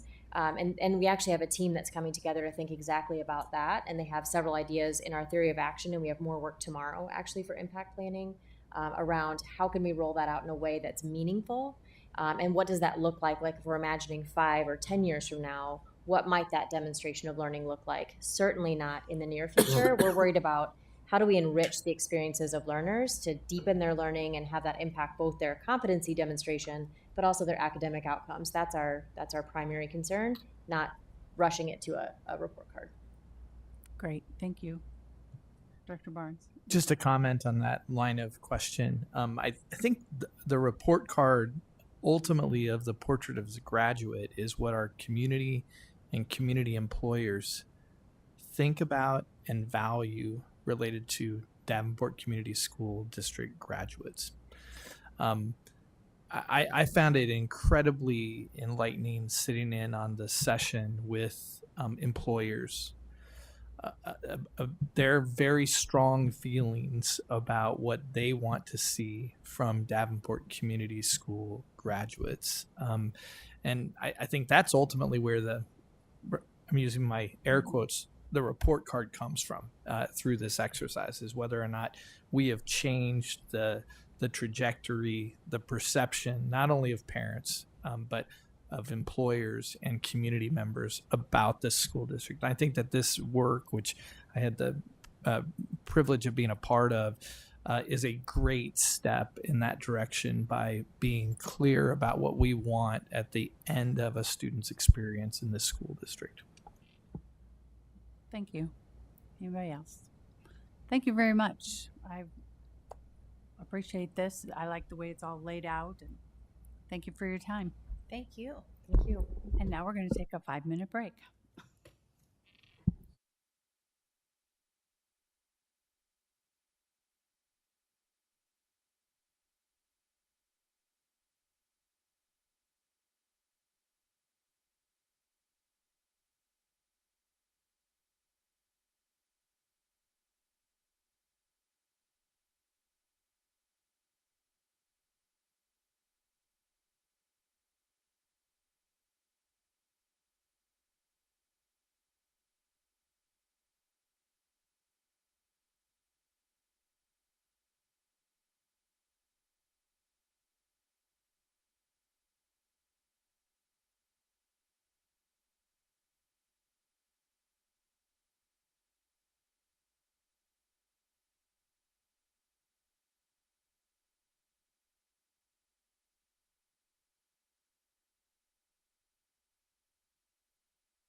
Can I get her?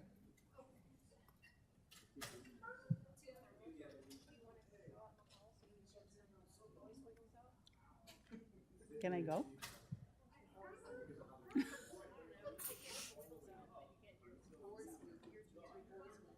Tim walked out. Can I do this? You'll be accused of Is I cut something off? cutting something out. The Aruba people will be mad at you. It wasn't online. Yeah. Okay, we are back. Next up is board reports. Director Beck. Gonna say that there were 4 of us who went to the Summit on Student Success June 11th.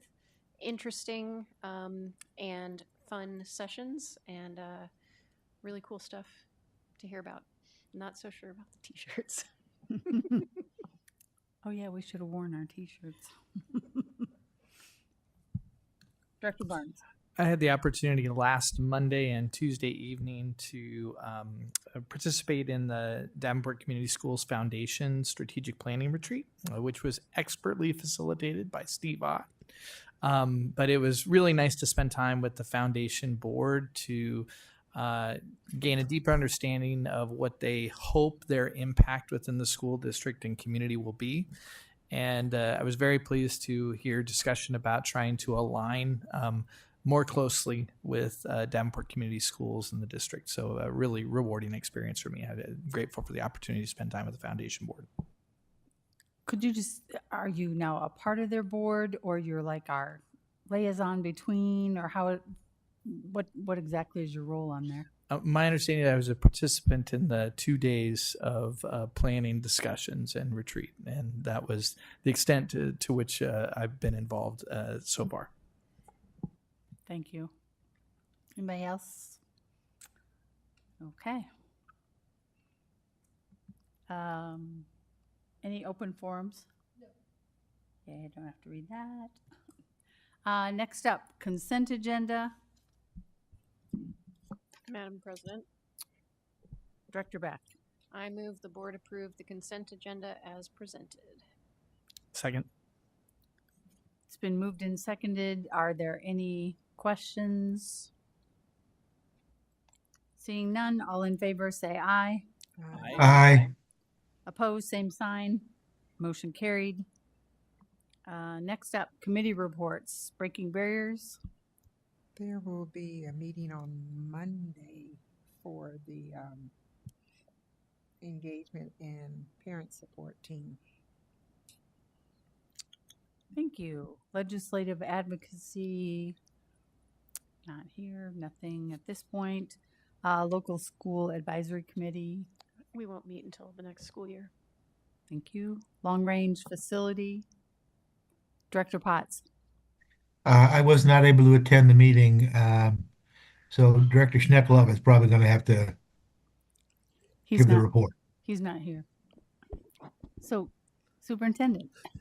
So we took a look at the first phase of the long range facility planning that we're beginning to start. They're having brief meetings. Yeah, phase 2. Thank you, Josh. They're having brief meetings with each principal to just kind of update the maps of each building, see what has changed. We have our preschool team formed. We're also brainstorming what are the buckets that this team's going to be tasked with. So that's as far as we made it. Thank you. Policy. We have some policies on today's agenda. Recognition, we meet this week. And finance. I'll turn it over to Kevin. Okay, this is the last report until the end of September. I know everyone's excited about that. On the monthly fund report, we're going to focus more on this about looking at our ending balances and where we're ending, since this is 11 months in. You'll notice, first of all, when you go to the bottom of that page, you see the general fund with a negative surplus deficit. That's just our cash flow right now. We still have another month of state aid to come, but that does include all but 1 day of teacher salaries in there. So this number is going to come back up. It's going to be very close to zero. So We're spending what we've received. I do sliding over on that sales tax. The one thing I want to mention on there is that that we expect that to come down. You saw that negative number, but you can see that we still have $49 million. That's how we're going to be repaying our bonds year over year. I didn't highlight the management fund one, but that is appropriate for what the first presentation was. You'll see we have $13.2 million balance there. We still have a month of insurance to pay, so we're going to be somewhere around $13 million when we get to the end of the year as far as an ending fund balance. So when we talk about we have the dollars to incur a little bit more of an insurance premium, they're there. On page 2 of that, you'll see our Fund 30. We expect that to be red when our surplus deficit. That's what we have left of the first $80 million in bonds. The debt service also, that's a timing thing when making sure that that $4 million balance is our next year's bond payment. Every month we're making a fund transfer into the debt service so that we have those funds when we write the check in May, June. Also a nutrition fund, it's a slight decrease. $5.7 million balance is still higher than what the Bureau of Food Nutrition wants us to have. So that coming down is not surprising.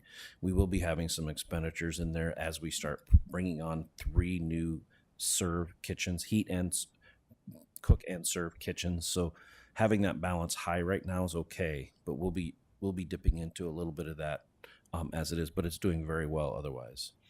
And then our internal service fund is the other one I wanted to emphasize. We still have a positive surplus cash flow for the year. We anticipate that to remain that way. So congratulations to everyone for having a great balance in our self-insurance fund. Any questions on that one before we flip over to the key measures? Looks like we don't. Okay. On the key measures report, you're going to see that we still are running at a 20% UAB estimate. That number hasn't changed in over 3 months now. So that's going to stay pretty solid for the year, for year end. And you'll see that we're sitting at 94% of the amount that we're spending. That's the amount that we're getting to 100%. You're going to see that grow in the next fiscal year. So makes me a little nervous, but it still needs to be to 100%. And then the same thing will happen to our solvency as that percentage of our authority spent, our solvency will start to come down. That's a little bit high, but it'll start to come down. I know I say that frequently. In the last page, I didn't highlight anything, but we're still staying within our 4 categories for our budget. They're at the very bottom right column as our variance. We're staying above that. So that's my report. Thank you. Any questions for Kevin? No. Thank you, Kevin. Items requiring action. First up is policies. Madam President, Director Beck. I move the board approve policy 105, 502.01, 502.02, 502.21, 505.05, 507.06, 508.01, 711.08. Oh, yeah, I was gonna say and 503.20. Okay. I was gonna say, I thought I Thank you. saw it was missed. Could I have a second? Second. It's been moved and seconded. Are there any questions about these? Seeing none, all those in favor say aye. Aye. Opposed, same sign. Motion carries. Next up is portrait of a graduate, competencies. May I have a motion? Madam President, Director Barnes. I move that the board approve the portrait of graduate competencies: critical thinker, communicator, self-directed, resilient, and emotionally intelligent. Second. It's been moved and seconded. Are there any questions or comments? Seeing none, all in favor say aye. Aye. Opposed, same sign. Motion carries. Next up is designate a homeless liaison. May I have a motion? Madam President, Director Beck. I move that we designate Shaney Ford as local education agency liaison for homeless children and youth, the LEA homeless liaison for the 2025-2026 school year. May I have a second? Second. It's been moved and seconded. Are there any questions? Seeing none, all in favor say aye. Aye. Aye. Aye. Opposed, same sign. Motion carried. Next up, hearing interpreter contract. May I have a motion? Madam President, Director Beck. I move that the board approve the Mississippi Bend Area Education Agency hearing interpreter contract for FY26 to provide the services required by students' individualized education programs. Second. It's been moved and seconded. Are there any questions or comments? Seeing none, all in favor say aye. Aye. Aye. Opposed, same sign. Motion carried. Next up is Urban Education Network membership renewal. May I have a motion? Madam President, Director Barnes. I move that the board approve payment of $10,750 to the Urban Education Network of Iowa for UEN membership July 1st, 2025 through June 30th, 2026. Could I have a second? It's been moved and seconded. Are there any questions? Seeing none, all in favor say aye. Aye. Aye. Opposed, same sign. Motion carries. Next up, the bid for Central High School Fieldhouse Tuck Pointing Project. May I have a motion? Madam President, Director Hayes. I move the board award the Central High School Athletic Facility Tuck Pointing Project to the lowest responsive bidder by state masonry in the amount of $72,864. Could I have a second? Second. It's been moved and seconded. Are there any questions? Director Beck. I know this has come up before, but this bid is significantly lower than the highest bid. There's quite a bit of variance here. What leads to that type of, is that something we need to be worried about? I don't think so. There was a couple other bids that were fairly close. I think I don't want to say lack of work, but some people are a little more hungry for work right now. So they have a large staff, so they're trying to fill their time up to keep their people working. So sometimes you get pretty good bids like this, but being that RL construction is only 80,000 and Autobahn is only 84, that's not a huge difference. Okay. And we work with Bi-State all the time. Thank you. Any other questions or comments? Seeing none, all in favor say aye. Aye. Aye. Opposed, same sign. Motion carried. Next up, fund transfer, food nutrition to general fund to PEPL, and general fund to save. May I have a motion? Madam President, Director Beck. I move to approve the fund transfers from the general fund to save in an amount not to exceed $1,050,083 and to PEPL in an amount not to exceed $68,366 and from the food and nutrition fund to the general fund in an amount not to exceed $600,000. Second. It's been moved and seconded. Are there any questions? Director Beck. I know this is a relatively new thing that we do over the last since the legislature made it possible over the last couple of years. Could you explain why we would be moving, A, why would we be moving money like this, and B, why are we moving money out of the general fund and then into the general fund? The first two on Fund 33 and Fund 36 is because when we receive ESSER funds, it can only be receipted into the general fund. But the projects that we did were for construction projects, and those were used between PEPL and SAVE. So the expenditures are sitting in PEPL and SAVE right now. So we have to match the revenue with the expenditure, and the only way to do that is to ask for board action. The other one on Fund 61 is an every year occurrence. It's for food nutrition to pay for overhead such as utilities, custodial help for cleaning the cafeterias, those kind of things. Any other questions? Seeing none, all those in favor say aye. Aye. Aye. Opposed, same sign. Motion carries. Next up, Wilson Office IMC rooftop unit replacement. May I have a motion? Madam President, Director Barnes. I move that the board approve the contract with Crawford and Company for the replacement of the Wilson Office IMC rooftop unit for the amount of $116,252. Second. It's been moved and seconded. Are there any questions? Seeing none, all those in favor say aye. Aye. Opposed, Aye. same sign. Motion carries. Next up, change order for SMART. May I have a motion? Madam President, Director Beck.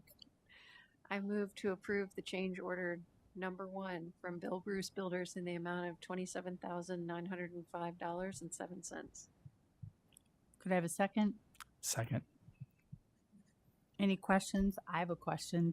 Explain this dirt issue to me. So, underneath the soil, we have no idea what's placed underneath there. We do soil borings and samplings throughout the site before the project starts, but consider the sampling tube is about a 1-inch size, so we do them all over the spot, but you don't pick up every little thing. But 100 years ago when they did this project or did that building, they could have put some fill in the ground there, and what's underneath the ground there is not suitable soils for what they need it to be, so they need to remove it and then fill it back in. So in this case, they removed 18 inches of soil. I don't remember exactly how long, length, and width, and then we have to replace it with suitable rock or material. So, was it clay? It was actually a mix of stuff like bricks, and you could just tell it was just fill material that was put in there. So it won't hold anything. Got it. Okay, thank you. Anybody else have a question? Director Beck. I'm sorry, I didn't quite understand why this wasn't found before, because I know you said you sampled lots of different spots. Mhm. Did we just happen to miss this one? Well, I mean, the spot's pretty big, and you could bore right next to it, but you're talking like a really just a 1-inch circle. So you could go down there and bore in there, but you have no idea that there was bricks there and other material placed in there. If it just happened to go through the spot where it wouldn't be, did we bore in this exact spot? I don't even know necessarily. I just know we do kind of a segmented pattern throughout the whole property, and if you don't hit the spot, you miss it. Anybody else? Okay, seeing none. All those in favor say aye. Aye. Aye. Opposed, same sign. Motion carries. Next up is Storm Protection Fund 28E. May I have a motion? Madam President, Director Hayes. I move the board approve the resolution to participate in the Storm Protection Fund as attached. Second. It's been moved and seconded. Are there any comments, questions?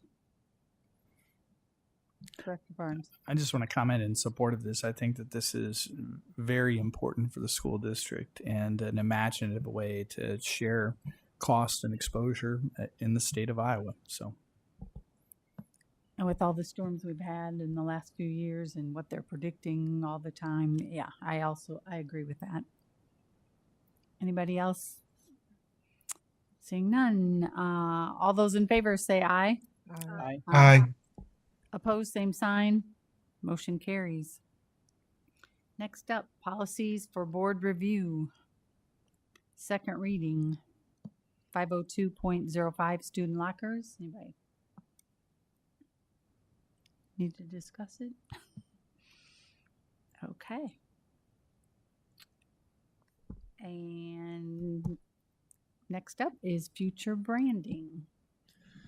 So tonight, Sarah and Jerry, it looks like, are going to kind of walk us through our next steps for our brand. And if you look at some of the work that we've started with our new logo, improved communications, and bringing this communications team internally, we knew this was always going to be a next step. And so Sarah and her team have began to move us to this this notion that when our brand actually walks into the room, what is it saying? More than just academics, the arts, the athletics for every child. We grow excellence here. But when our brand walks into the room, what does it say? And so tonight, Sarah and Jerry are going to kind of walk us through where have we been and where are we going, and the board plays a huge role in that. First of all, I would like to thank Sarah and Jerry. This is kind of the first time you guys have been up here as a team, but this team is outstanding. They're dynamic. They are unicorns. They both can do just about anything and have been wonderful additions to our team. So I'm so glad that you're here to share this work and to move it forward. So Sarah, I'll turn it over to you, and thank you for being here. Thank you for that introduction. As Superintendent Sheckloff said, we are going to take just a quick look in the rearview mirror of where we've been over the past 18 months, because our team has really put a large focus over the past 18 months on stabilizing our communications practices, making sure that we have consistent messaging throughout the district, and then really improving our content and using our visual identity in a cohesive way. And so we have spent the past 18 months doing that, and now we're excited to be able to share our vision of where we want to go strategically over the next 6 months with you guys and get some feedback on that as well. So one of the first things that we did last summer was launch a new website. We have found that this is much more user-friendly, both for our parents and our community, but also for our staff that's regularly interacting with our website. So these are just some clips. The next move with this will be an internal staff portal that will be part of our website as well. So not accessible to our community, but internally for our own staff. And so that's something that we are working on over the summer. Along with our new website, we had a new mass communications tool that is integrated into that platform. So you will see, again, as we are working towards consistent visual identity, consistent messaging, we've been utilizing this new mass communications platform. It has been a lot easier from the back end to administer. I believe it's a lot more user-friendly for our parents as well when they're receiving updates, and everything can be integrated into one, email, text, and phone calls. Increased social presence and engagement. Again, one of the things that we heard loud and clear from the board and from district leadership is that they wanted an increased social presence. So we've worked really hard to source content in our buildings, highlighting our staff, our students, not only our programming, but also what the day-to-day looks like in our buildings. So when you look at the views, the reach, and the engagement we have on social media, those have increased between 50 and 100% for the time period this year over last year, depending on which metric you're looking at. So we've had some really good success expanding our reach and engaging with our audience and our community on social media. It shouldn't just be a billboard where we are posting things. We want to be engaging with our community, answering questions as they come in as well, and it's become a really good engagement tool. Jerry is the mastermind behind all of our social media strategies. So if you're seeing really cool things, that is her handiwork, and she's regularly engaging with our parents and our community on social. The second thing that we heard, I should say the third, we heard website, we heard social media, and we heard media relationships. And I know that there is some sensitivity around the media and why are they only ever covering the bad things that are happening in this district? And so Jerry and I have spent a lot of time rebuilding the relationships with our media partners. We have monthly meetings with all of the news directors and reporters at our local news agencies, and we think that the relationship building is really paying off. We have found that they are hungry to share good news about our district.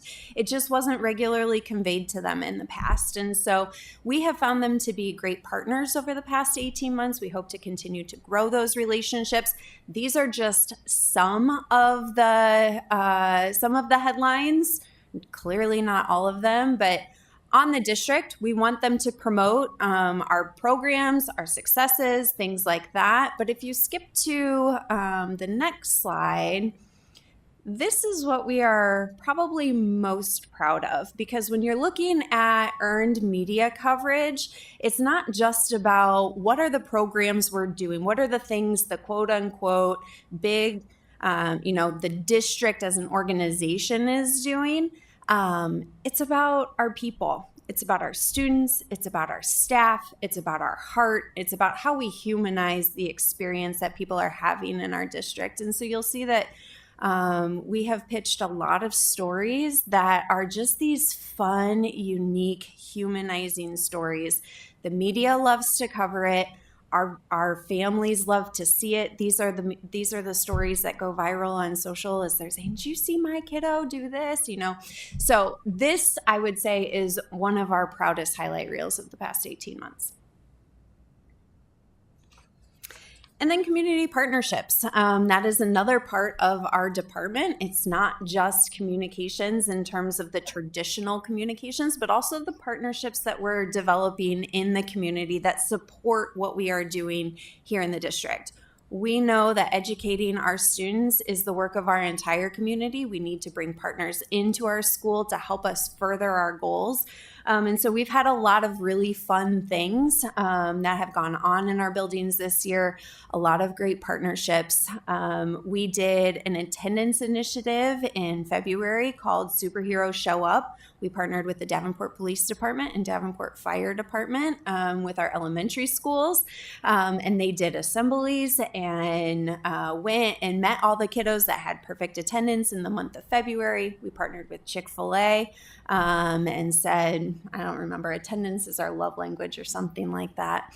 And kiddos that had perfect attendance in the secondary schools got free Chick-fil-A. So we're developing these partnerships that we want our community to feel invested in our schools. We want them to feel invested in the success of our students. A couple other things I want to highlight. Davenport Parks and Rec offered us free pool passes to increase our annual verification numbers when we launched that at the end of the school year. So that's what we're calling registration now, is annual verification. And we want our families to go through that process. Hopefully by the end of the school year, it makes a smoother transition for building staff when they come back in the summer or in August. They offered us free pool passes to hand out to the families that had done annual verification by the end of the school year. We're partnering with the library and doing books and blacktops this summer, where the library is bringing their mobile outreach unit to each of our elementary schools, and we're promoting that to all of our families, right? Because we want to be a district that we love reading. We want to be a culture of literacy, right? So bringing in community partners has been a vital expansion of some of our outreach efforts, and this is only going to continue to grow over the next several years. So with that look in the rear view mirror, we now want to look out the windshield of where we're going. And I think we have some really exciting things coming forward that we want your guys' input on. About 5 years ago, maybe 6 years ago now, the district went through a major rebranding effort that refreshed a decades-old brand. We have a very solid visual identity. You walk around our buildings, not only here at ASC, but we're now working on bringing some cohesion to our visual identity through all of our district buildings. And that is in a really solid place. But now we need to extend our visual identity into our messaging and positioning. And so while our visual identity focuses on how we look, right, our logos, our colors, all of that, messaging and positioning shapes the way we sound and feel to our community. So it's how we talk, it's the language we use, it's the tone we adopt, it's the story we tell. And this is really going to take our branding, I think, to the next level over the next year.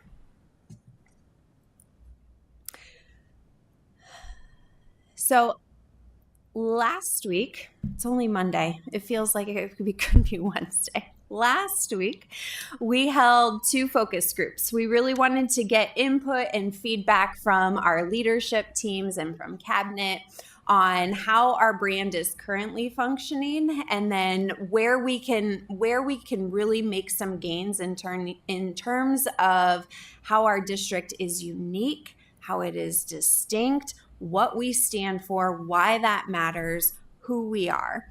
So you can read up there, a brand narrative. It's not just a tagline or a mission statement. We're not redoing the mission statement. You guys read that at the beginning of every board meeting. That is our mission as a school district. We are still growing excellence, but what are we growing excellence in? How are we growing excellence? Why does that matter, right? Why should people care about that? That is what we want to get to the heart of. We think that that's going to help build emotional connection. It's going to create trust in our community, and it's going to create alignment in our branding and messaging moving forward. So one of the exercises that we did with both focus groups is we had them do, I don't even know what it's called, but they take their phones and they input 3 words that come to mind off the top of their head when they think of our district. And here are the words that came up. And what we're trying to get at is, one, and these are just gut level reaction. They're not necessarily positive or negative. Some may be neutral. But we wanted a gut check. Like, when our internal folks think about our district, what are they thinking of? And then that started the conversation on, okay, now what sets us apart? So if you want to go to the next slide. Here are 3 statements that so after we did the word cloud exercise, we started talking about basically differentiating factors. What makes our district unique? And it came down to these 3, and these, again, this is very fresh. This is not finalized. This is what we want your input on. But these 3 positioning statements, where the Davenport Community School District provides diverse opportunities for its students, Davenport Community School District has grit and resilience, and the Davenport Community School District is a trailblazer compared to other surrounding districts. We feel like these 3 things are really 3 of the most unique aspects of our district and can differentiate us from other surrounding districts that we need to be speaking more to. These are parts of our story that are underutilized and undertold, and we really have an opportunity to share this. Next slide, please. So then we started moving into brand tone, right? So this is how we talk. This is kind of our emotional inflection. This is the attitude. This is, as TJ was saying, when our brand walks into the room, what kind of person is our brand, right? If you're going to personify our brand a little bit, which is what we want to do, right? We talked about earlier about humanizing our district. We also want to humanize our brand.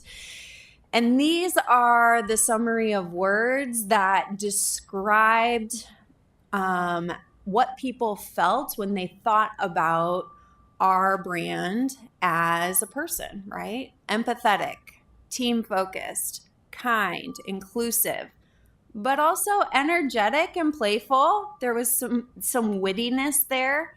Battle tested. We talked a lot about this, and this goes back to kind of the gritty, resilient statement in the previous slide, but this district has been through some battles, right? And we don't need to shy away from that, because we know where we're going and we're committed to getting there as a team, and we're proud of that, and we're working hard towards that. That blends in with the resilience there. And so when we start thinking about what is the tone we want to take when we're talking, when we're posting on social media, right? When we're having when we have staff be interviewed for media, things like that. This is the way we want our brand to resonate with people. We're still working through what all of that means, but these were the highlights from the focus group. These were the things that our folks were telling us. This is what they feel when they think about our brand. Next slide. And so I'll leave you with this, and then I would love your feedback on really kind of the last 3 slides and where we what we came up with the focus groups. But the most consistent theme across all of these conversations is that our brand is a quiet demeanor that often results in being underestimated. And it was described by multiple individuals as a sleeping dragon. Like, we've kind of been a sleeping dragon for the past 5 years. And when we wake up, Like, people are going to notice. We are waking up. We have woken up, and people are going to notice, right? And so that was actually really encouraging. Like, outside of just a branding perspective, that was really encouraging to hear from our staff. Like, our second focus group was made up of principals, was made up of administrators, specialists, and to hear the way they were talking about our district with pride, even outside of just this being a branding exercise, I want to just say it was a very encouraging thing to be a part of. Like, we have a very committed staff, and they see us as a sleeping dragon. But you know, there is a bit of scrappiness there to being underestimated. Like, just you wait and see what we do. I dare you to underestimate us, right? And these are the things that we want to start incorporating in our brand messaging.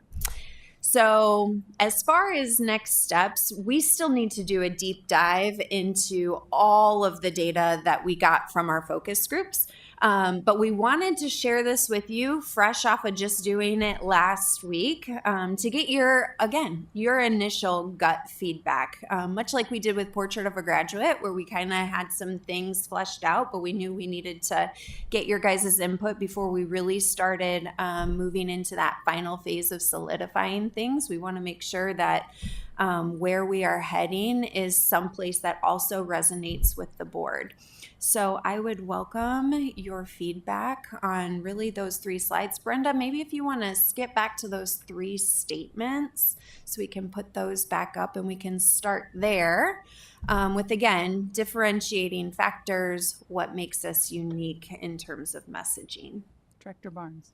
Well, first, let me say great work and great overview of the work that you all have done in the last year. I think it reinforces the judgment of the board that insiders need to tell the story of this school district, and you all are doing a great job of that. This is exciting work. I like to think of how do we provide an edge of confidence, and I think what the school district really is a waking giant. And I think that sort of, if we look at the track record over the last years, that's where we are. That's the trajectory we are on. And the more we can provide confidence about the future, I think the better. But this is really exciting work. And from my perspective, I would say proceed. I mean, keep digging to get this out of the people who are delivering a great education to our students on a day-to-day basis. Director Potts.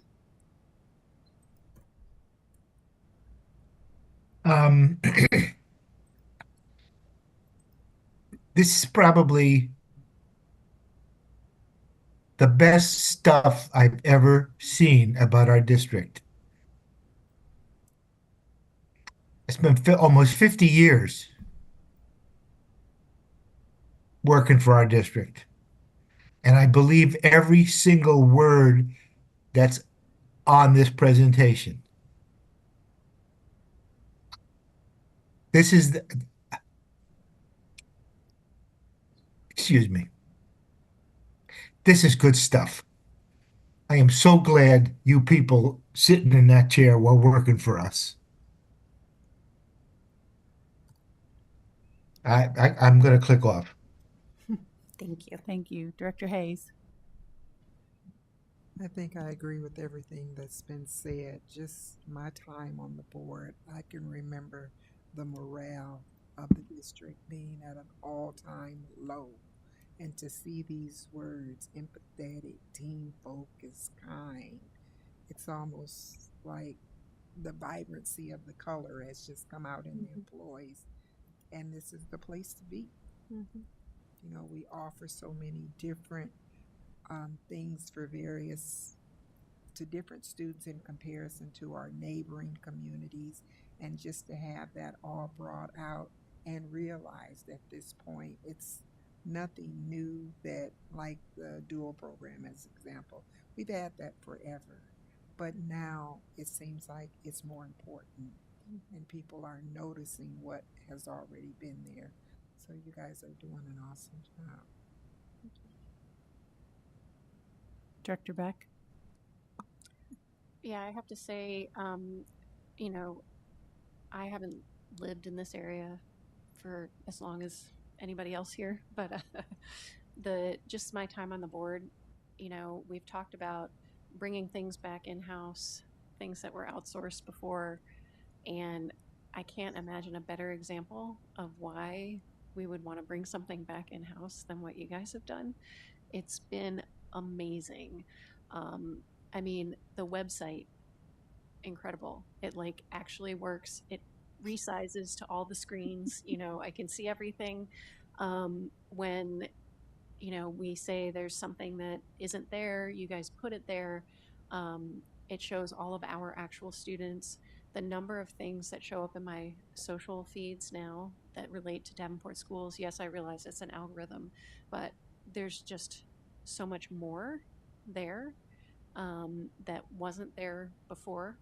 And these three statements are really amazing. I, to me, one of the best things about this district is its diversity and making everyone feel welcome. And I think that kind of gives it the ability to be resilient and a trailblazer, because we have things that nobody else has in this area. And I think we're finally making strides to show that to the community. All of those headlines that you showed, the fact that we see these kinds of stories in the news rather than just this negative thing happened or that negative thing happened, it's awesome. I love it. And I can't thank you guys enough. I do now have an image of a sleeping dragon stuck in my head, and I feel like maybe we need a district-wide mascot, like a snoozing dragon with some steam. Probably not. But anyway, so thank you guys. And thank you for sharing this report, because we don't all know what's going on behind the scenes. Like, we see you guys at everything. But to have the information to be able to tell us, this is what we've done. This is the evidence of that we're, you know, doing what you guys asked us to. That is really awesome. So thank you. If I can tag on to your comment about providing diverse opportunities for students, we had a really poignant moment in our second focus group with our principals and district administrators, and kind of a thought-provoking conversation around, we are a very diverse district, and that cuts both ways as both a strength and a weakness when you're looking at brand messaging. And you know, we're having a very deep, thoughtful conversation about it. And one principal summarized it as thinking about diversity as there is a place for every student to land in our district. And you can't say that about every other surrounding district. But in our district, we can wholeheartedly say, it doesn't matter who you are, there is a place for you to land here. And that just, I think, to me really summarizes like what we mean when we say that our district is diverse. We can talk about it from you know, a socioeconomic status. We can talk about it from a demographic status. We can talk about it from the programs that we offer. But at the end of the day, there's a place for you here. There's a place for you to land in the Davenport Community School District. And I think that is one of our strengths in our diversity. And I think maybe as you move forward with our story, there's a place for you. Mm-hmm. Yep. Here. That's perfect. Yep. Because nobody's perfect. The district isn't perfect, but there's a place for everybody. And Yep. I think that's fantastic. When I was at the Summit for Student Success, I went to a session on branding, and they said branding is not what we think, but what others think about us. Mm-hmm. And that's true. What we think, okay, but what are other people thinking? I'd like to see a focus group of parents and just community members that aren't parents. You know, what do they think when they think Davenport schools? Because it's nice to see that your own staff is behind you, because sometimes they aren't. And it used to be in the paper, all you saw is if we did something bad, man, we were right there on the front page. Now we do good things and we're on the front page. Now, if you could get the sports people to pick it up just a little bit, that'd be good. But That's on the to-do list for next year. when our 3 high schools won and the neighboring schools all lost, yeah, I couldn't find any of that anywhere. It's like, come on, step it up here. But anyway, yeah, I appreciate all that you've done. I'm glad that we went back to in-house, because I think you have more connection to people within the district now to get this out. So thank you. Thank you.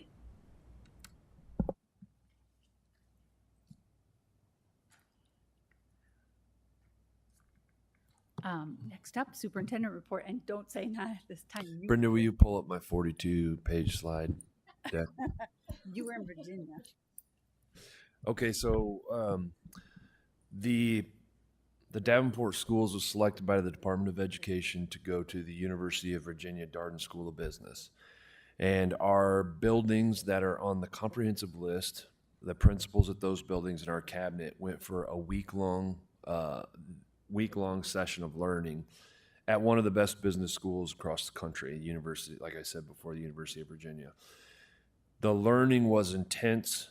The collaboration between the buildings was excellent, and the work has continued since coming back. As a matter of fact, we met all afternoon with our comprehensive buildings. How do we move one of our 2 big rocks forward? One of our big rocks is how do we improve the coaching that our staff are getting, and the systems that go along with that. So we spent a lot of time talking about that today, moving it forward. And I'm incredibly proud of the collaboration between the Department of Education and Davenport schools. They were there with us the entire time. This learning is put on by the professors from the Darden School of Business. And so essentially what happens is we learn a business theory. We apply it into a scenario, and then we come away and say, how do we adapt this change theory into what we're trying to accomplish in our school and our school plans? And so the learning, it was incredibly fruitful as we came back and started that work today. That concludes my report. I'll skip the administrative report then too. Any board requests? Board reflections. I'll start with Director Potts. I was afraid you'd do that. I didn't want to forget you. Okay, 2 things. One, I think the plan we have from the athletic director to do the necessary integration and that long-range thinking, crucial. The curriculum adoption plan that we have now stretched out for all of our courses till 2029 or 37 or 2115 is necessary. It's pieces that we have missed or just it never rose to a high enough priority. And I think those things are established procedures now that are going to pay dividends way down the road that will enhance Sarah and her group's plan for the rebranding of the district. I can't speak highly enough about what I think about that that branding plan. It encapsulates everything that everybody who's worked in this district knows. They know it in their heart. They know it in their soul. They know that's what this district is about. And to be able to codify that and implement that is wonderful. And I think she needs every resource we can provide to her to accomplish that. And that's all I have. Thank you. Director Barnes. Just one note. I'm delighted that the board approved the Portrait of a Graduate direction. What a great example of engaging our community but most importantly, listening to our students. I do hope at some point we'll take the administration up on the invitation to see some of the work that students in classrooms provided relative to the portrait of a graduate. It was great to listen to educators, parents, business and community leaders go back to those posters and say, well, but this is what our students said that they want out of this education. This is what they need. This is what's missing. And that was just really rewarding. I think that this is the type of transformational work that fits into the storytelling that Jerry and Sarah are going to be doing about this school district in the future. Thank you. Director Hayes. Actually, I took something from the entire meeting, but I would say the communications update was probably the most exciting for me to feel and see where we are now in comparison to where we've been. It was very enlightening and just makes you proud to be a part of the district. Director Beck.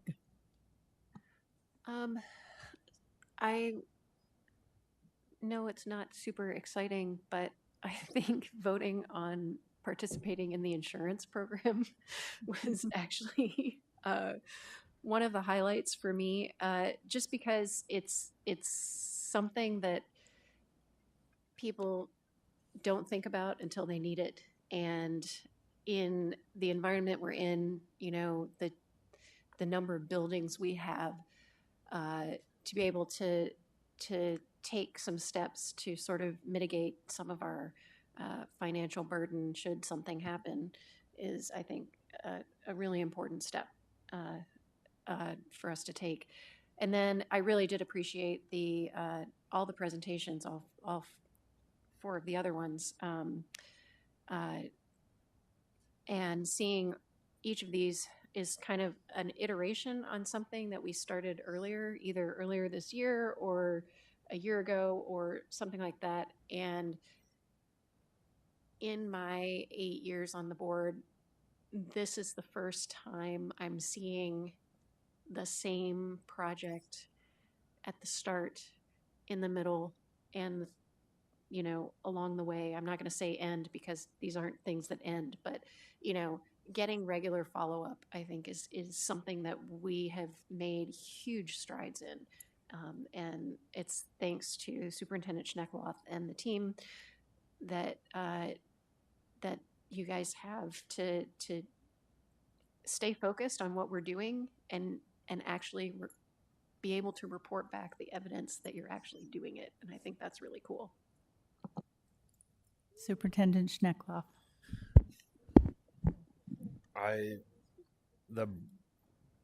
The hard work that's been done to our brand was excellent work, and now taking that brand further, I couldn't be more excited about that. I believe that we are a waking giant. I like that even better than a sleeping dragon. What Director Potts said about our curriculum is so true.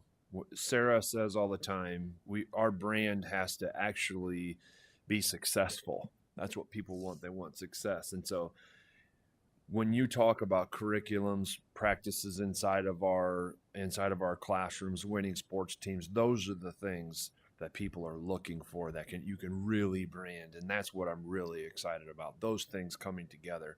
And the similarities when you go out. For example, Portrait of a Graduate was a year long. There were some real similar things to what our branding message said. So all of those similarities where they overlap, that's exactly who we are, and you're starting to see those things come together. It's very exciting for me. My takeaway is we are very forward thinking now. We have a direction. Our athletic department, we have a direction and focus and how we are going to get these kids involved. Our curriculum, we have a plan that we are going to follow. Not just we have a plan and then we forget about it. We have a plan and we are going through with it. Portrait of a Graduate took a year. We have a plan. We voted on it. our communications department. We're looking to the future, looking to the community to see what it is they want and making sure they know what's going on here. So it's all exciting. So that being said, may I have a motion to adjourn? So move. May I have a second? Second. It's been moved and seconded. All in favor, say aye. Aye. Aye. Opposed, same sign. Meeting adjourned.